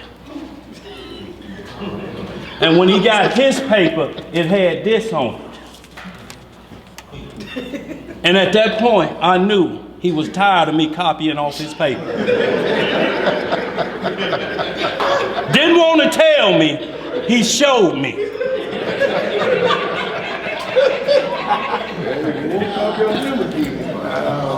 Could I be mad? Yeah, I was mad. I had already been warned. Don't bring them damn fools home no more, D's and F. And here's another one. Let's read down to verse 12, y'all. We're going to hit that cigarette and get out of here. Go ahead. Don't fix all that cheating. Boy, fix me good. 7 and 9. Yeah. For I was alive without the law once. Uh-huh. But when the commandment came, sin revived, and I died. And the commandment, which was ordained to life, I found to be unto death. Why is that? Paul is saying, look, the law killed me. Why would he say that? The law killed me. What taught me not to sin was a killer. Mama, you told me to watch and just take that trash out because the Lord will love me. That's some killer talk. Is that what Paul said? Let's read some more. For sin, taking occasion by the commandment, deceived me, and by it slew me. Wherefore the law is holy. What is the law? Holy. How can you say this in the verse before and say it in the next verse like this? Is Paul crazy? He said it slew me. And the next verse is holy? If y'all heard somebody say that, what would y'all call it? Stay away from that. Read some more. Wherefore the law is holy, and the commandment holy, and just, and good. Was then that which is good made death unto me? Yah forbid. There it is again. So every time you think in Paul say the law is done away with, he say God forbid. The problem is somebody ain't reading to that verse. That's the problem. The problem is they set you up for concupiscence. And you want it so bad that you don't want to see the law of lust. I done been to Jared's. I done been to Snooks. I done had balloons sent to her job. I done spent all my income tax money. I know it's gonna be some concupiscence around there.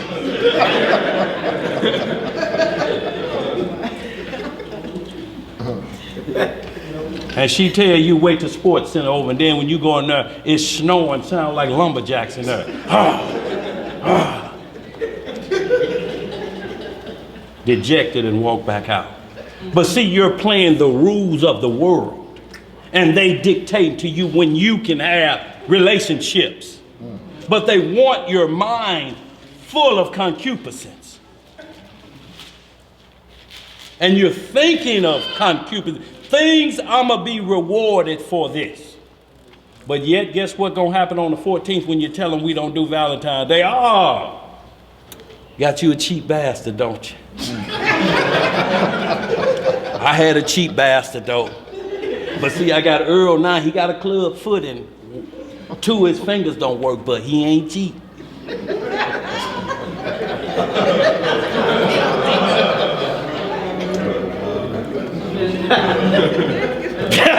Y'all know what's gonna happen until both parties understand what this is. Now that y'all understand what the roles of sharing exist, show up with it every now and then. Need more than that. That's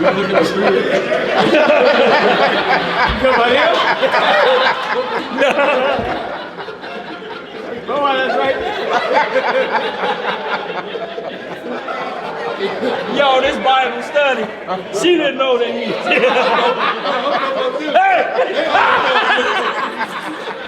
Boy, you had to get that coffee. What's that? Phone? Oh, that's bad. Go ahead, boy. Go ahead. Yeah. She talk about Boaz and Ruth. Yeah. He said, let it get clear. She not talking about Boaz and Naomi. She talking about Boaz and Ruth. He's just gonna make it worse. That front row got the gangster blur in that room. Boy. He let y'all know concupiscence was dead. Round this way. Yes, sir. But y'all, you see, sister, where it's going and how they stop and use one-liners until you read the matter itself. It's just a strong desire to want to break the law. So that's why it's saying the law is death to me, because I want to go against it and it's going to kill me. If I go with the grain, I can live. Why would I do Easter and I know the Passover is right here written in the Bible and Easter ain't? Except for the word in Acts 12:4 that means Passover when you look it up, because it say those were the days of unleavened bread. There's two Easters. One say Passover and the other one is the celebration of the fertility god. The fertility god show bunny rabbits. And eggs. And bunnies, when you see them, every commercial you see the bunnies, they multiplying, ain't they? How do you multiply? Concupiscence.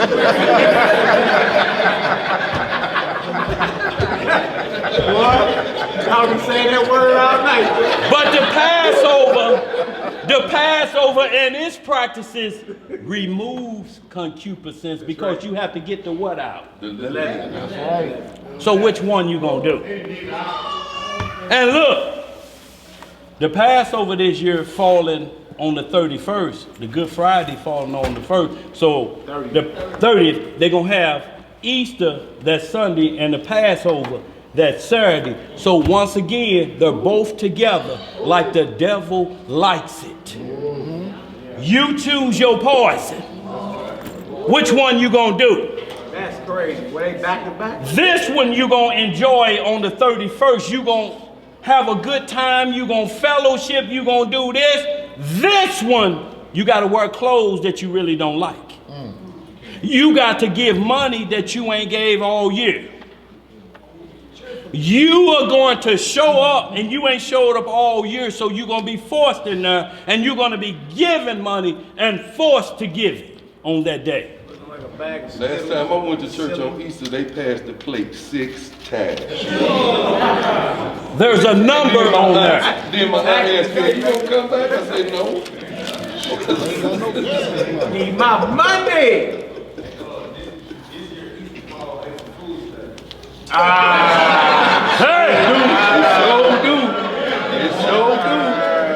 It sure do. Wow. And what has the fool said in his heart? There is no God. That's right. So if there's no God, there's no law. Right. But this is what they see. When they pass it around 3 times, if this money ain't in there, Escalade. They keep seeing Pinto money in there. That's an old ride. Y'all don't know nothing about that. Old Nova. But it's this money that they want. Send them around again. And you have to dig deeper. To satisfy who? He pulled up in an almost Rolls Royce. You pull up in a Chevy, leaking oil, 3 hubcaps, missing.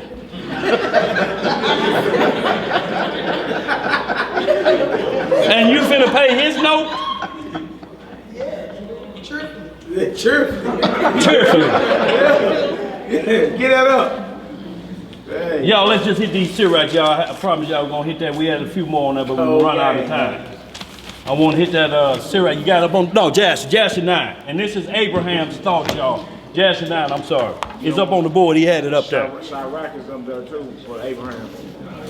That Sirach there is Abraham too. We can hit that then. Yeah. But y'all, if y'all got it, this is the book of Jasher, an additional book that gives us, look, everywhere in the Bible it tells us what other books we can study. This book is mentioned in 2 Samuel 1:18. Study out of the book of Jasher. It's also mentioned in Joshua chapter 10 verse 13 and 2 Timothy 3:8. This book gives us authority to study out of it. But you can be tricked into getting T.D. Jakes. Law keepers are damned. Get it for $10.95 and watch your life profit. And then you got all his books. And if you ask him about this book, the book of Jasher, we got Hebrews, couldn't even pronounce. Y'all reading out that Jasper. Y'all, it ain't only modern church, it's modern day Pharisees and Sadducee Israelites. Shabbat shalom, bro. That the Messiah was going against, like our modern day preachers that sit in Moses' seat. They charge you with the law to do right, but they themselves will not carry it with one finger. Anytime you tell somebody, this man is dying, and you tell them, wait till the Sabbath is over. That's a low down, dirty dog. The Messiah said it ain't gonna be so. Get up, man. Go home. Do you know they want to kill him about that? That same system is in place today. That says if you do right any other way than we're saying do wrong, you're no good to us. Yeah. Let's hit this right here, y'all. It's up on the board, y'all, if y'all don't have the book of Jasher, and we're gonna jump in some spaces because didn't have time to do it all. So I'm gonna have you just jump to verses. Y'all read the whole thing. Start at 9 and verse 10, man, through 20. Y'all, it's up on the board. Can y'all see that far? Can you bump it up another? I got a plus sign up there. Is that big enough for y'all? Yeah. One more time. See that plus? Yeah. And you can scroll over. You may can get one more, man. One more. Y'all think get one more before I go off the screen? Can you go over? See if you can go over a little bit. Y'all see that? A little bit more. Get the number off. Yeah, just one more. One lick. One more click. Yeah. Right there.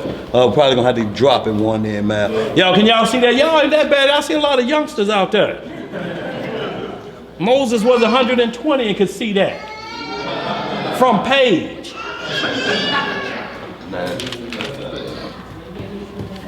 Jasher chapter 9. Man, hit start at verse 10 through 20. Y'all, Abraham became a believer, but he first had to get through what we talking about. Where do I start?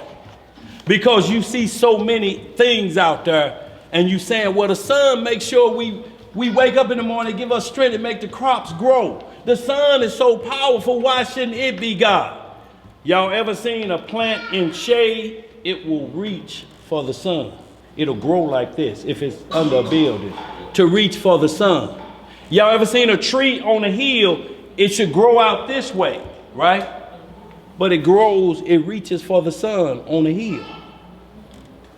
It's reaching, and the Messiah is saying, I'm 10 times that in its strength. 10,000 times that in its strength, I should say. That was the light in Genesis 1 and 1 and 1 and 2. The sun and the moon weren't created to the 4th day. What is that like? Let's read some more. Where we at? Through 10, chapter 9, verse 10 through 20, man. The book of Jasher, chapter 9, verse 10. What it say? And there was not a man found in those days in the whole earth who knew the Most High. Y'all see that? This after the flood. Up to this point. When we talk about knowing, I'm talking about you got a relationship with the Most High. He speaks with you regularly. He used to talk to Saul regularly. He talked to David. He talked to Solomon. He'll talk to us in our sleep. He'll talk to us regularly. But at this point, it was slim. Go ahead, bro. For they served each man his own God. What they serve? His own God. Except Noah and his household. And all those who were under his counsel knew the Most High in those days. See, so Ham knew the Most High before sin jumped right back in as soon as they got off the ark. For Ham uncovered the nakedness of his father. Y'all don't think that go with Leviticus 18? That's right. And 20, Leviticus 20:11, yeah. Deuteronomy 27 and 20, 1 Corinthians 5. What? That's right. Go ahead, bro. And Abram, the son of Terah, was waxing great in those days in the house of Noah. And no man knew it. And the Most High was with him. And the Most High gave Abram an understanding heart. What did he give him? An understanding heart. Go ahead. And he knew all the works of that generation were vain. Well, what? Vain. And that all their gods were vain and were of no avail. And Abram saw the sun shining upon the earth.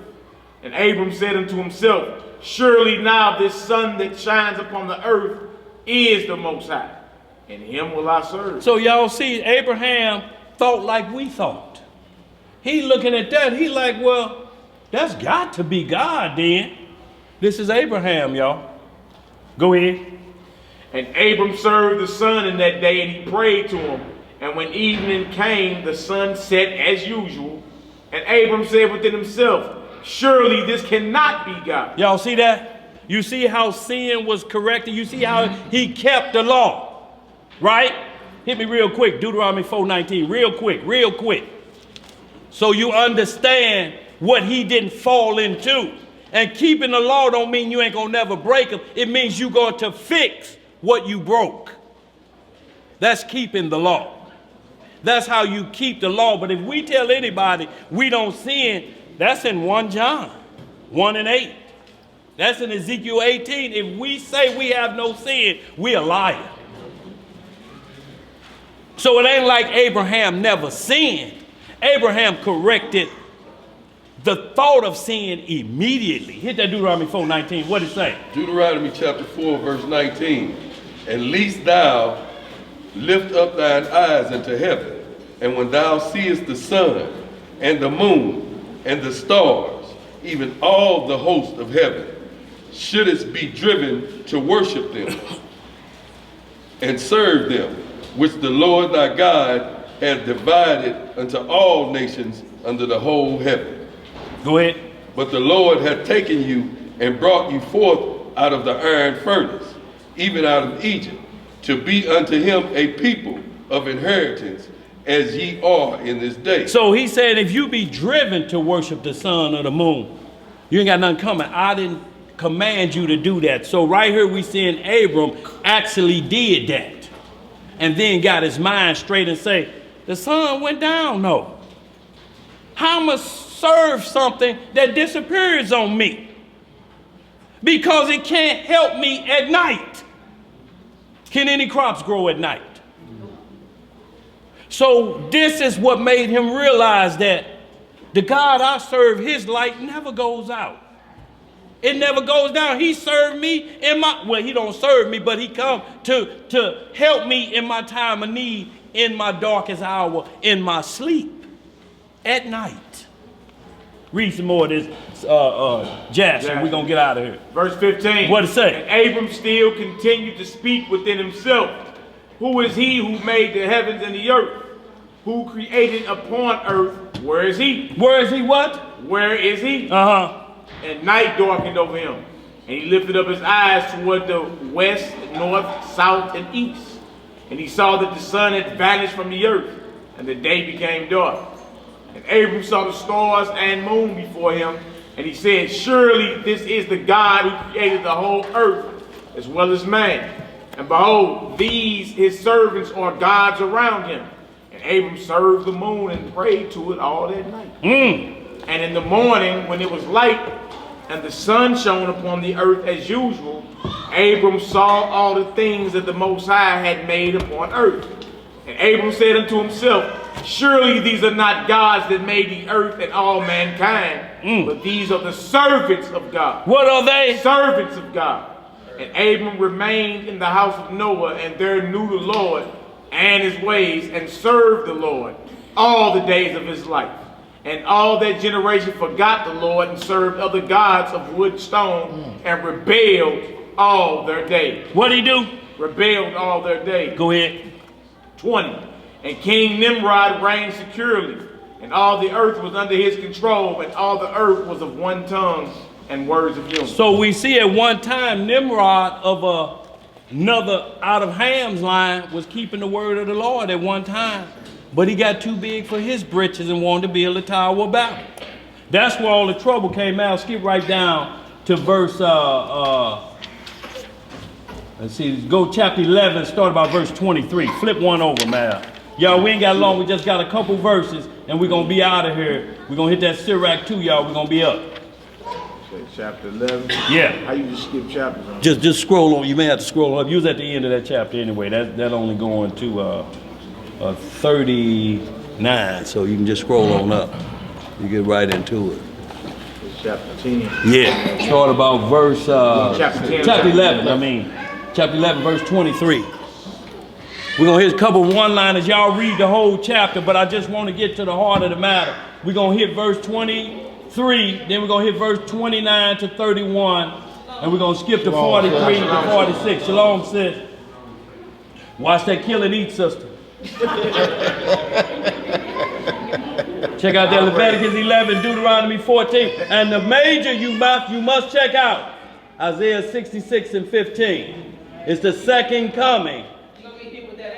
And the Most High say, he say, if you're eating swine at the second coming, I will destroy you. I don't eat swine. I'm just saying. I'm just saying. It's on the unclean list. That's all I was saying. Make sure you read for your extra ammunition at the second coming, because he say, if you greet me, hallelujah, and it smell like chitlins, it's going to be trouble. That's all I'm saying. Go ahead.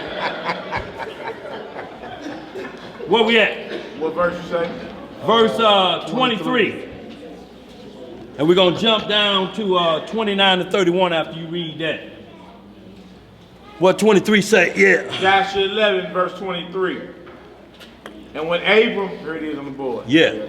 And when Abram had gone from them, he went to his mother and sat before her. And he said to his mother, behold, my father has shown me those who made heaven and earth, and all the sons of men.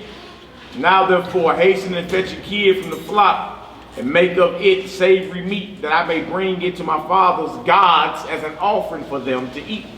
Perhaps I may thereby become acceptable to them. So Abraham told his mother, go cook the offering. My father showed me who God was. And they were statues. He had a bunch of them. A whole bunch of statues. And he said, I want to feed them and offer them an offering that you offer to God. Go ahead, bro. And his mother did so when she fetched a kid and made savory meat thereof, and brought it to Abram. And Abram took the savory meat from his mother and brought it before his father's gods. And he drew nigh to them that they might eat, until his father did not know of it. And Abram saw on that day, when he was sitting amongst them, that they had no voice. They had no what? Voice. No hearing. See, crazy people say, I heard what?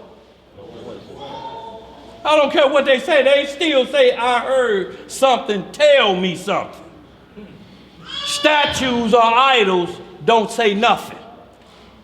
Who in here seen anything, or any statue on a church in front of anything say, man, that thing spoke to me? You ain't never heard of an idol speaking. Anybody ever heard the Christmas tree sing back to you?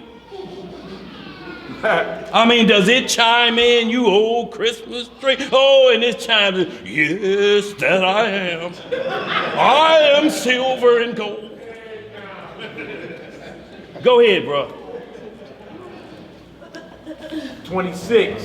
And Abram saw on the day when he was sitting amongst them that they had no voice, no hearing, no motion, and not one of them could stretch forth his hand to eat. And Abram mocked them and said, surely the savory meat that I prepared has not pleased them. Or perhaps it was too little for them, and for that reason they would not eat.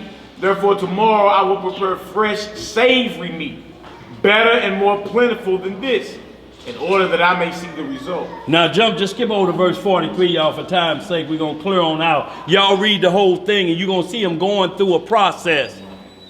And y'all, they had a scheme going. Y'all, they actually had a trap door, and some of the priest's children would come up and eat the food and go back down through the trap door. And they'd be, all the gods accepted it. Boy, they got busy with them shanks. Go ahead, bro. 43 to 46. Want to go 42? Where is it where he chopped them down? Here it is, verse 40. So Verse 40. Verse 40 is where he started 40. chopping them. Okay, now this is Abraham still listening to his daddy, y'all. So understand this, when y'all heard my daddy was a preacher and he taught me these things, well, Abraham's daddy was in like manner, a preacher, so to speak, and teaching him that idols was God. This Abraham's daddy, y'all. Do y'all understand when the Most High say, I bring variance? Y'all think that just was talking about our time? This Abraham and his daddy Terah, who was cool with Nimrod. Let's read some more, man. let's go back up, bro. Yeah, because this is farther than that. 33, 31. 31. 31. Now, I'm starting verse 31. And it says, Joshua 11 and 31. It says, and in the evening of that day in that house, Abram was clothed with the Spirit of God. What was he clothed with? Spirit of God. So the Holy Spirit around here too? Y'all see, ain't nothing changed. He's clothed with the Spirit of God. What's the difference in I'm filled with the Holy Ghost? Go ahead, man. Verse 32. And he called out and said, woe unto my father and this wicked generation, whose hearts are all inclined to vanity, who serve these idols of wood and stone, which can neither eat, smell, hear, nor speak, who have mouths without speech, eyes without sight, ears without hearing, hands without feeling, and legs which cannot move. Like them are those that made them and that trust in them. See, like them are those that made them. They can't speak, they can't talk, they can't move. Mama. What the matter, Boopy? She over there trying to run a rough shot. Oh, is she calling shots? Yeah. Oh. She deleted. Go ahead. Go ahead. All right, verse 33. And when Abram saw all these things, his anger was kindled against his father. Against who? His father. So now when the Messiah is talking about a father against his son, a mother against the daughter, y'all think that started that generation? Right. Go ahead. This started with the man he gave the promise to. Go ahead, bro. And he hastened and took a hatchet in his hand and came unto the chamber of the gods, and he broke all his father's gods. And when he had done breaking the images, he placed a hatchet in the hand of the great God which was there before them, and he went out. And Terah his father came home, for he had heard at the door the sound of the striking of the hatchet. So Terah came into the house to know what this was about. And Terah, having heard the noise of the hatchet in the room of images, ran to the room to the images, and he met Abram going out. And Terah entered the room and found all the idols fallen down and broken, and the hatchet in the hand of the largest, which was not broken, and the savory meat which Abram his son had made was still before them. And when Terah saw this, his anger was greatly kindled, and he hastened and went from the room to Abram. And he found Abram his son still sitting in the house. And he said to him, what is this work that thou hast done to my gods? And Abram answered Terah his father, and he said, not so, my lord, for I brought savory meat before them, and when I came nigh to them with the meat that they might eat, they all at once stretched forth their hands to eat before the great one had put forth his hand to eat. And the large one saw their works that they did before him, and his anger was violently kindled against them. And he went and took the hatchet that was in the house and came to them and broke them all. And behold, the hatchet is yet in his hand, as thou seest. So is Abraham lying to his daddy about what happened? He like, look, they did that, I didn't do that. But the whole point is to show him where his folly is at. It's Proverbs 26:4-5. Don't answer a fool in his folly. But the next verse, answer in a fool in his folly so that he don't get wise in his conceit.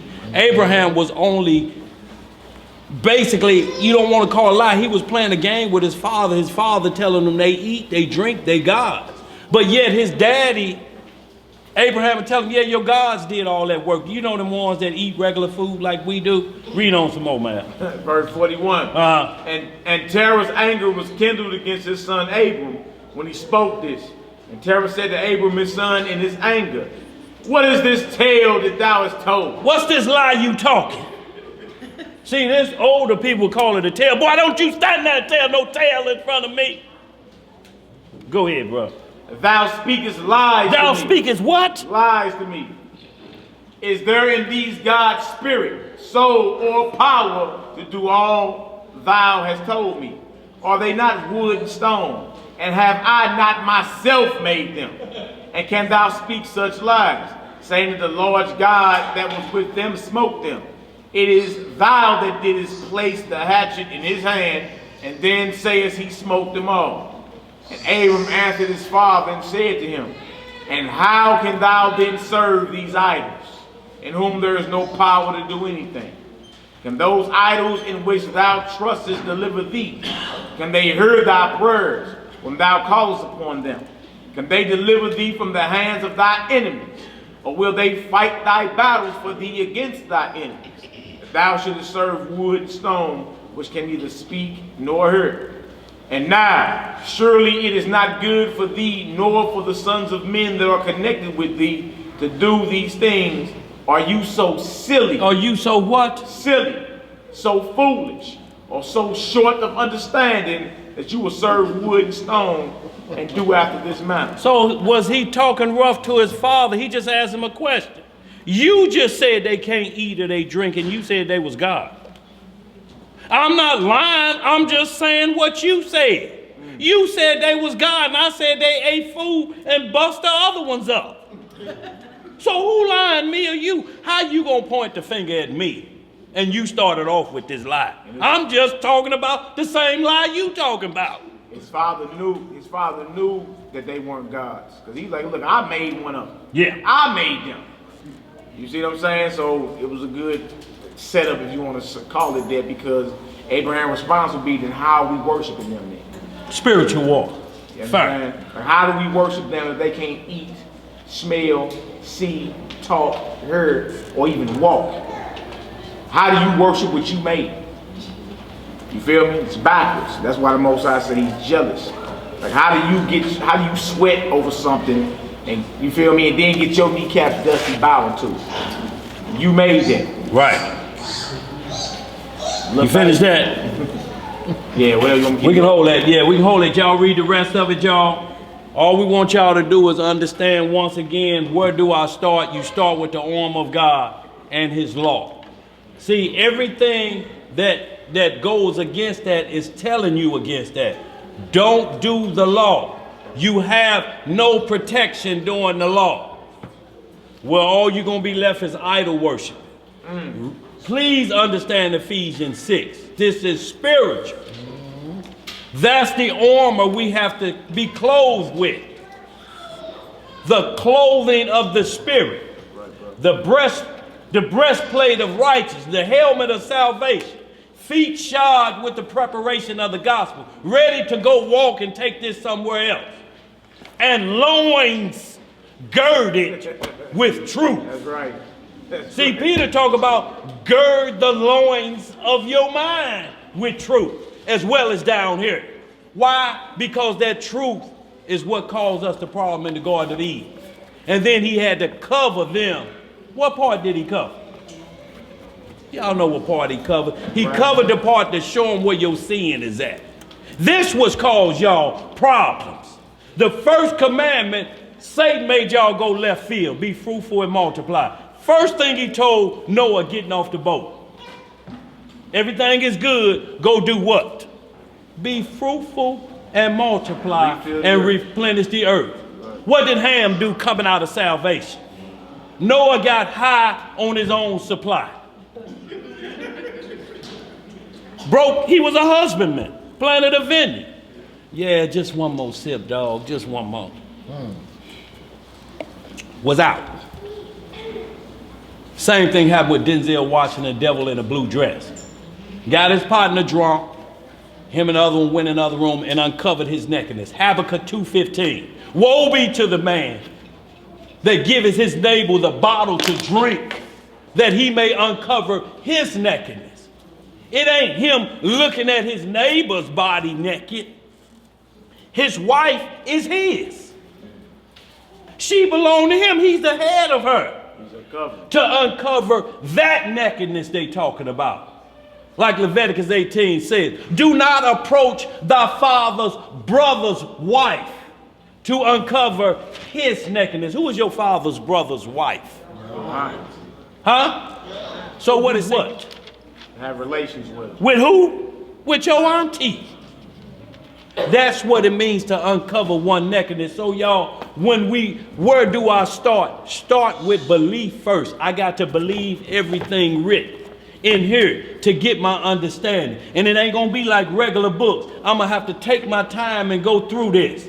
Y'all had a whole list of things, and we only got through this in 4 hours. 3.5 hours, we ain't even cracked the surface yet. We can continue next week, bro. You know what I'm saying? You got to. So, y'all, yeah, this is what we're talking about. Where do I start? Understanding right and wrong. If you don't want to accept wrong when you see it in the Bible, that's what I do. Oh, no, not it.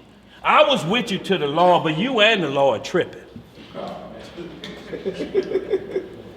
What's wrong with a man having a child? That's what the Catholic priest asks. What's wrong with serving other gods? Ain't nothing wrong with that. What's wrong with a little catfish? Let's see what's wrong with it. Ain't no need in you fussing and arguing about it. Let's see what's wrong with it. That's right. Close out with that, man. Isaiah 66 and 15, y'all. This will kill all of the he ordained anything unclean. Just kill it with that, man. Isaiah 66 and 15, this is the second coming. When you start off asking, do you believe in the second coming? First thing they're going to ask you, are you crazy? Yes. I'm waiting on Jesus, and when Jesus comes,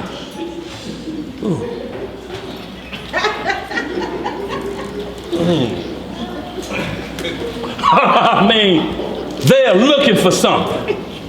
But let's see what they're going to find if they say the law is done away. Go ahead, man. I'll read some of that. Book of Isaiah, chapter 66, verse 15. What it say? It says, for behold, the Most High will come with fire, and with his chariots like a whirlwind. Is that the first or second coming, y'all? Go ahead. To render his anger with fury, and his rebuke with flames of fire. For by fire and by his sword will the Most High plead with all flesh. And the slain of the Most High shall be many. 17. They that sanctify themselves. Do what? Sanctify themselves. Sanctifying yourself is when you let come out of your mouth, I know I'm saved. Sanctified and filled with the Holy Ghost. I'm saved. Did the Lord tell you that? Go ahead, man. And purify themselves in the gardens, behind one tree in the midst. The preacher. Eating swine's flesh. Doing what? Eating swine's flesh. And the abomination. And the mouse. See, the Most High say swine is just like a mouse. If it's okay to eat swine, then it's okay. Why is all this good meat being thrown away caught in them traps? The Chinese is on to something. See, they own to something. They own to something. It should be no problem. That Sunday doctrine, you go in there and I'll have some rat fried rice and Napoleon tails and the Most High says the same thing as a mouse. I mean, as a swine. He said they're in the same family. What else to say, man? And the abomination and the mouse shall be consumed together, saith the Most High. So, y'all, we got a problem if Act 10 somebody teaching it wrong. Because if it ain't a problem now, it's going to be a problem with who you waiting on. Hey, Trip, though, you see how convenient, or how slick that doctrine is? Yeah. Because all you gotta do is just keep reading. You feel me? And inquiring minds, you being curious growing up, naturally you would have kept reading. Yeah. You feel me? Like that's a very slick doctrine to hurry up and close the book. To hurry up and close the book and leave you with an understanding that abomination has been blessed now. You feel me? That's a slick doctrine. Now, where is that from? Because even when you were young, you was curious. You feel me? You keep reading. Right. To get your understanding on it. But to close the book up real quick and have everybody believing that God has blessed abomination. I don't think God would do that to me because I'm eating that. That's the problem. See, the scriptures say, lean not to your own understanding. This ain't about what you think and feel. It's about what thus saith the Most High. And either we gonna be obedient to our Father or not. And guess who they become obedient to? The other creature, the doctor. When he gives you a new diet, what is off the diet?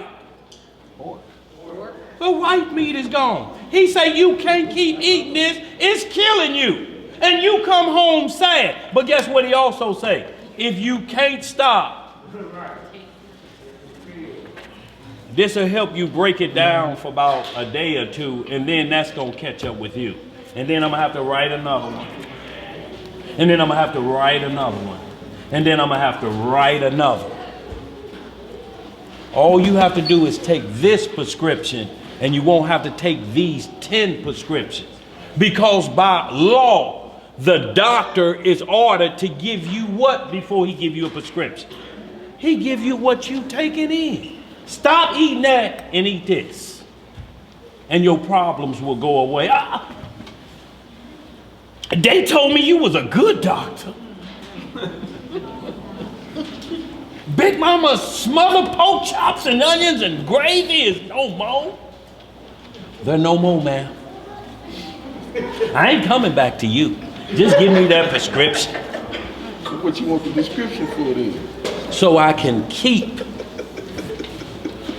into my law breaking. Because I don't like it when you tell me what I can't eat. And we had that Omar, the first thing he say is, watch out for a coat. The first thing they're going to do is tell you what you can't eat. Then this is a coat to him. The very thing he holding in his hand tell you what? So who the liar? What the matter, Boopy? Y'all look back and run the house, bro. I'm telling you. Y'all, we're going to close out. Anybody got any questions or concerns before we close out? Any questions, y'all?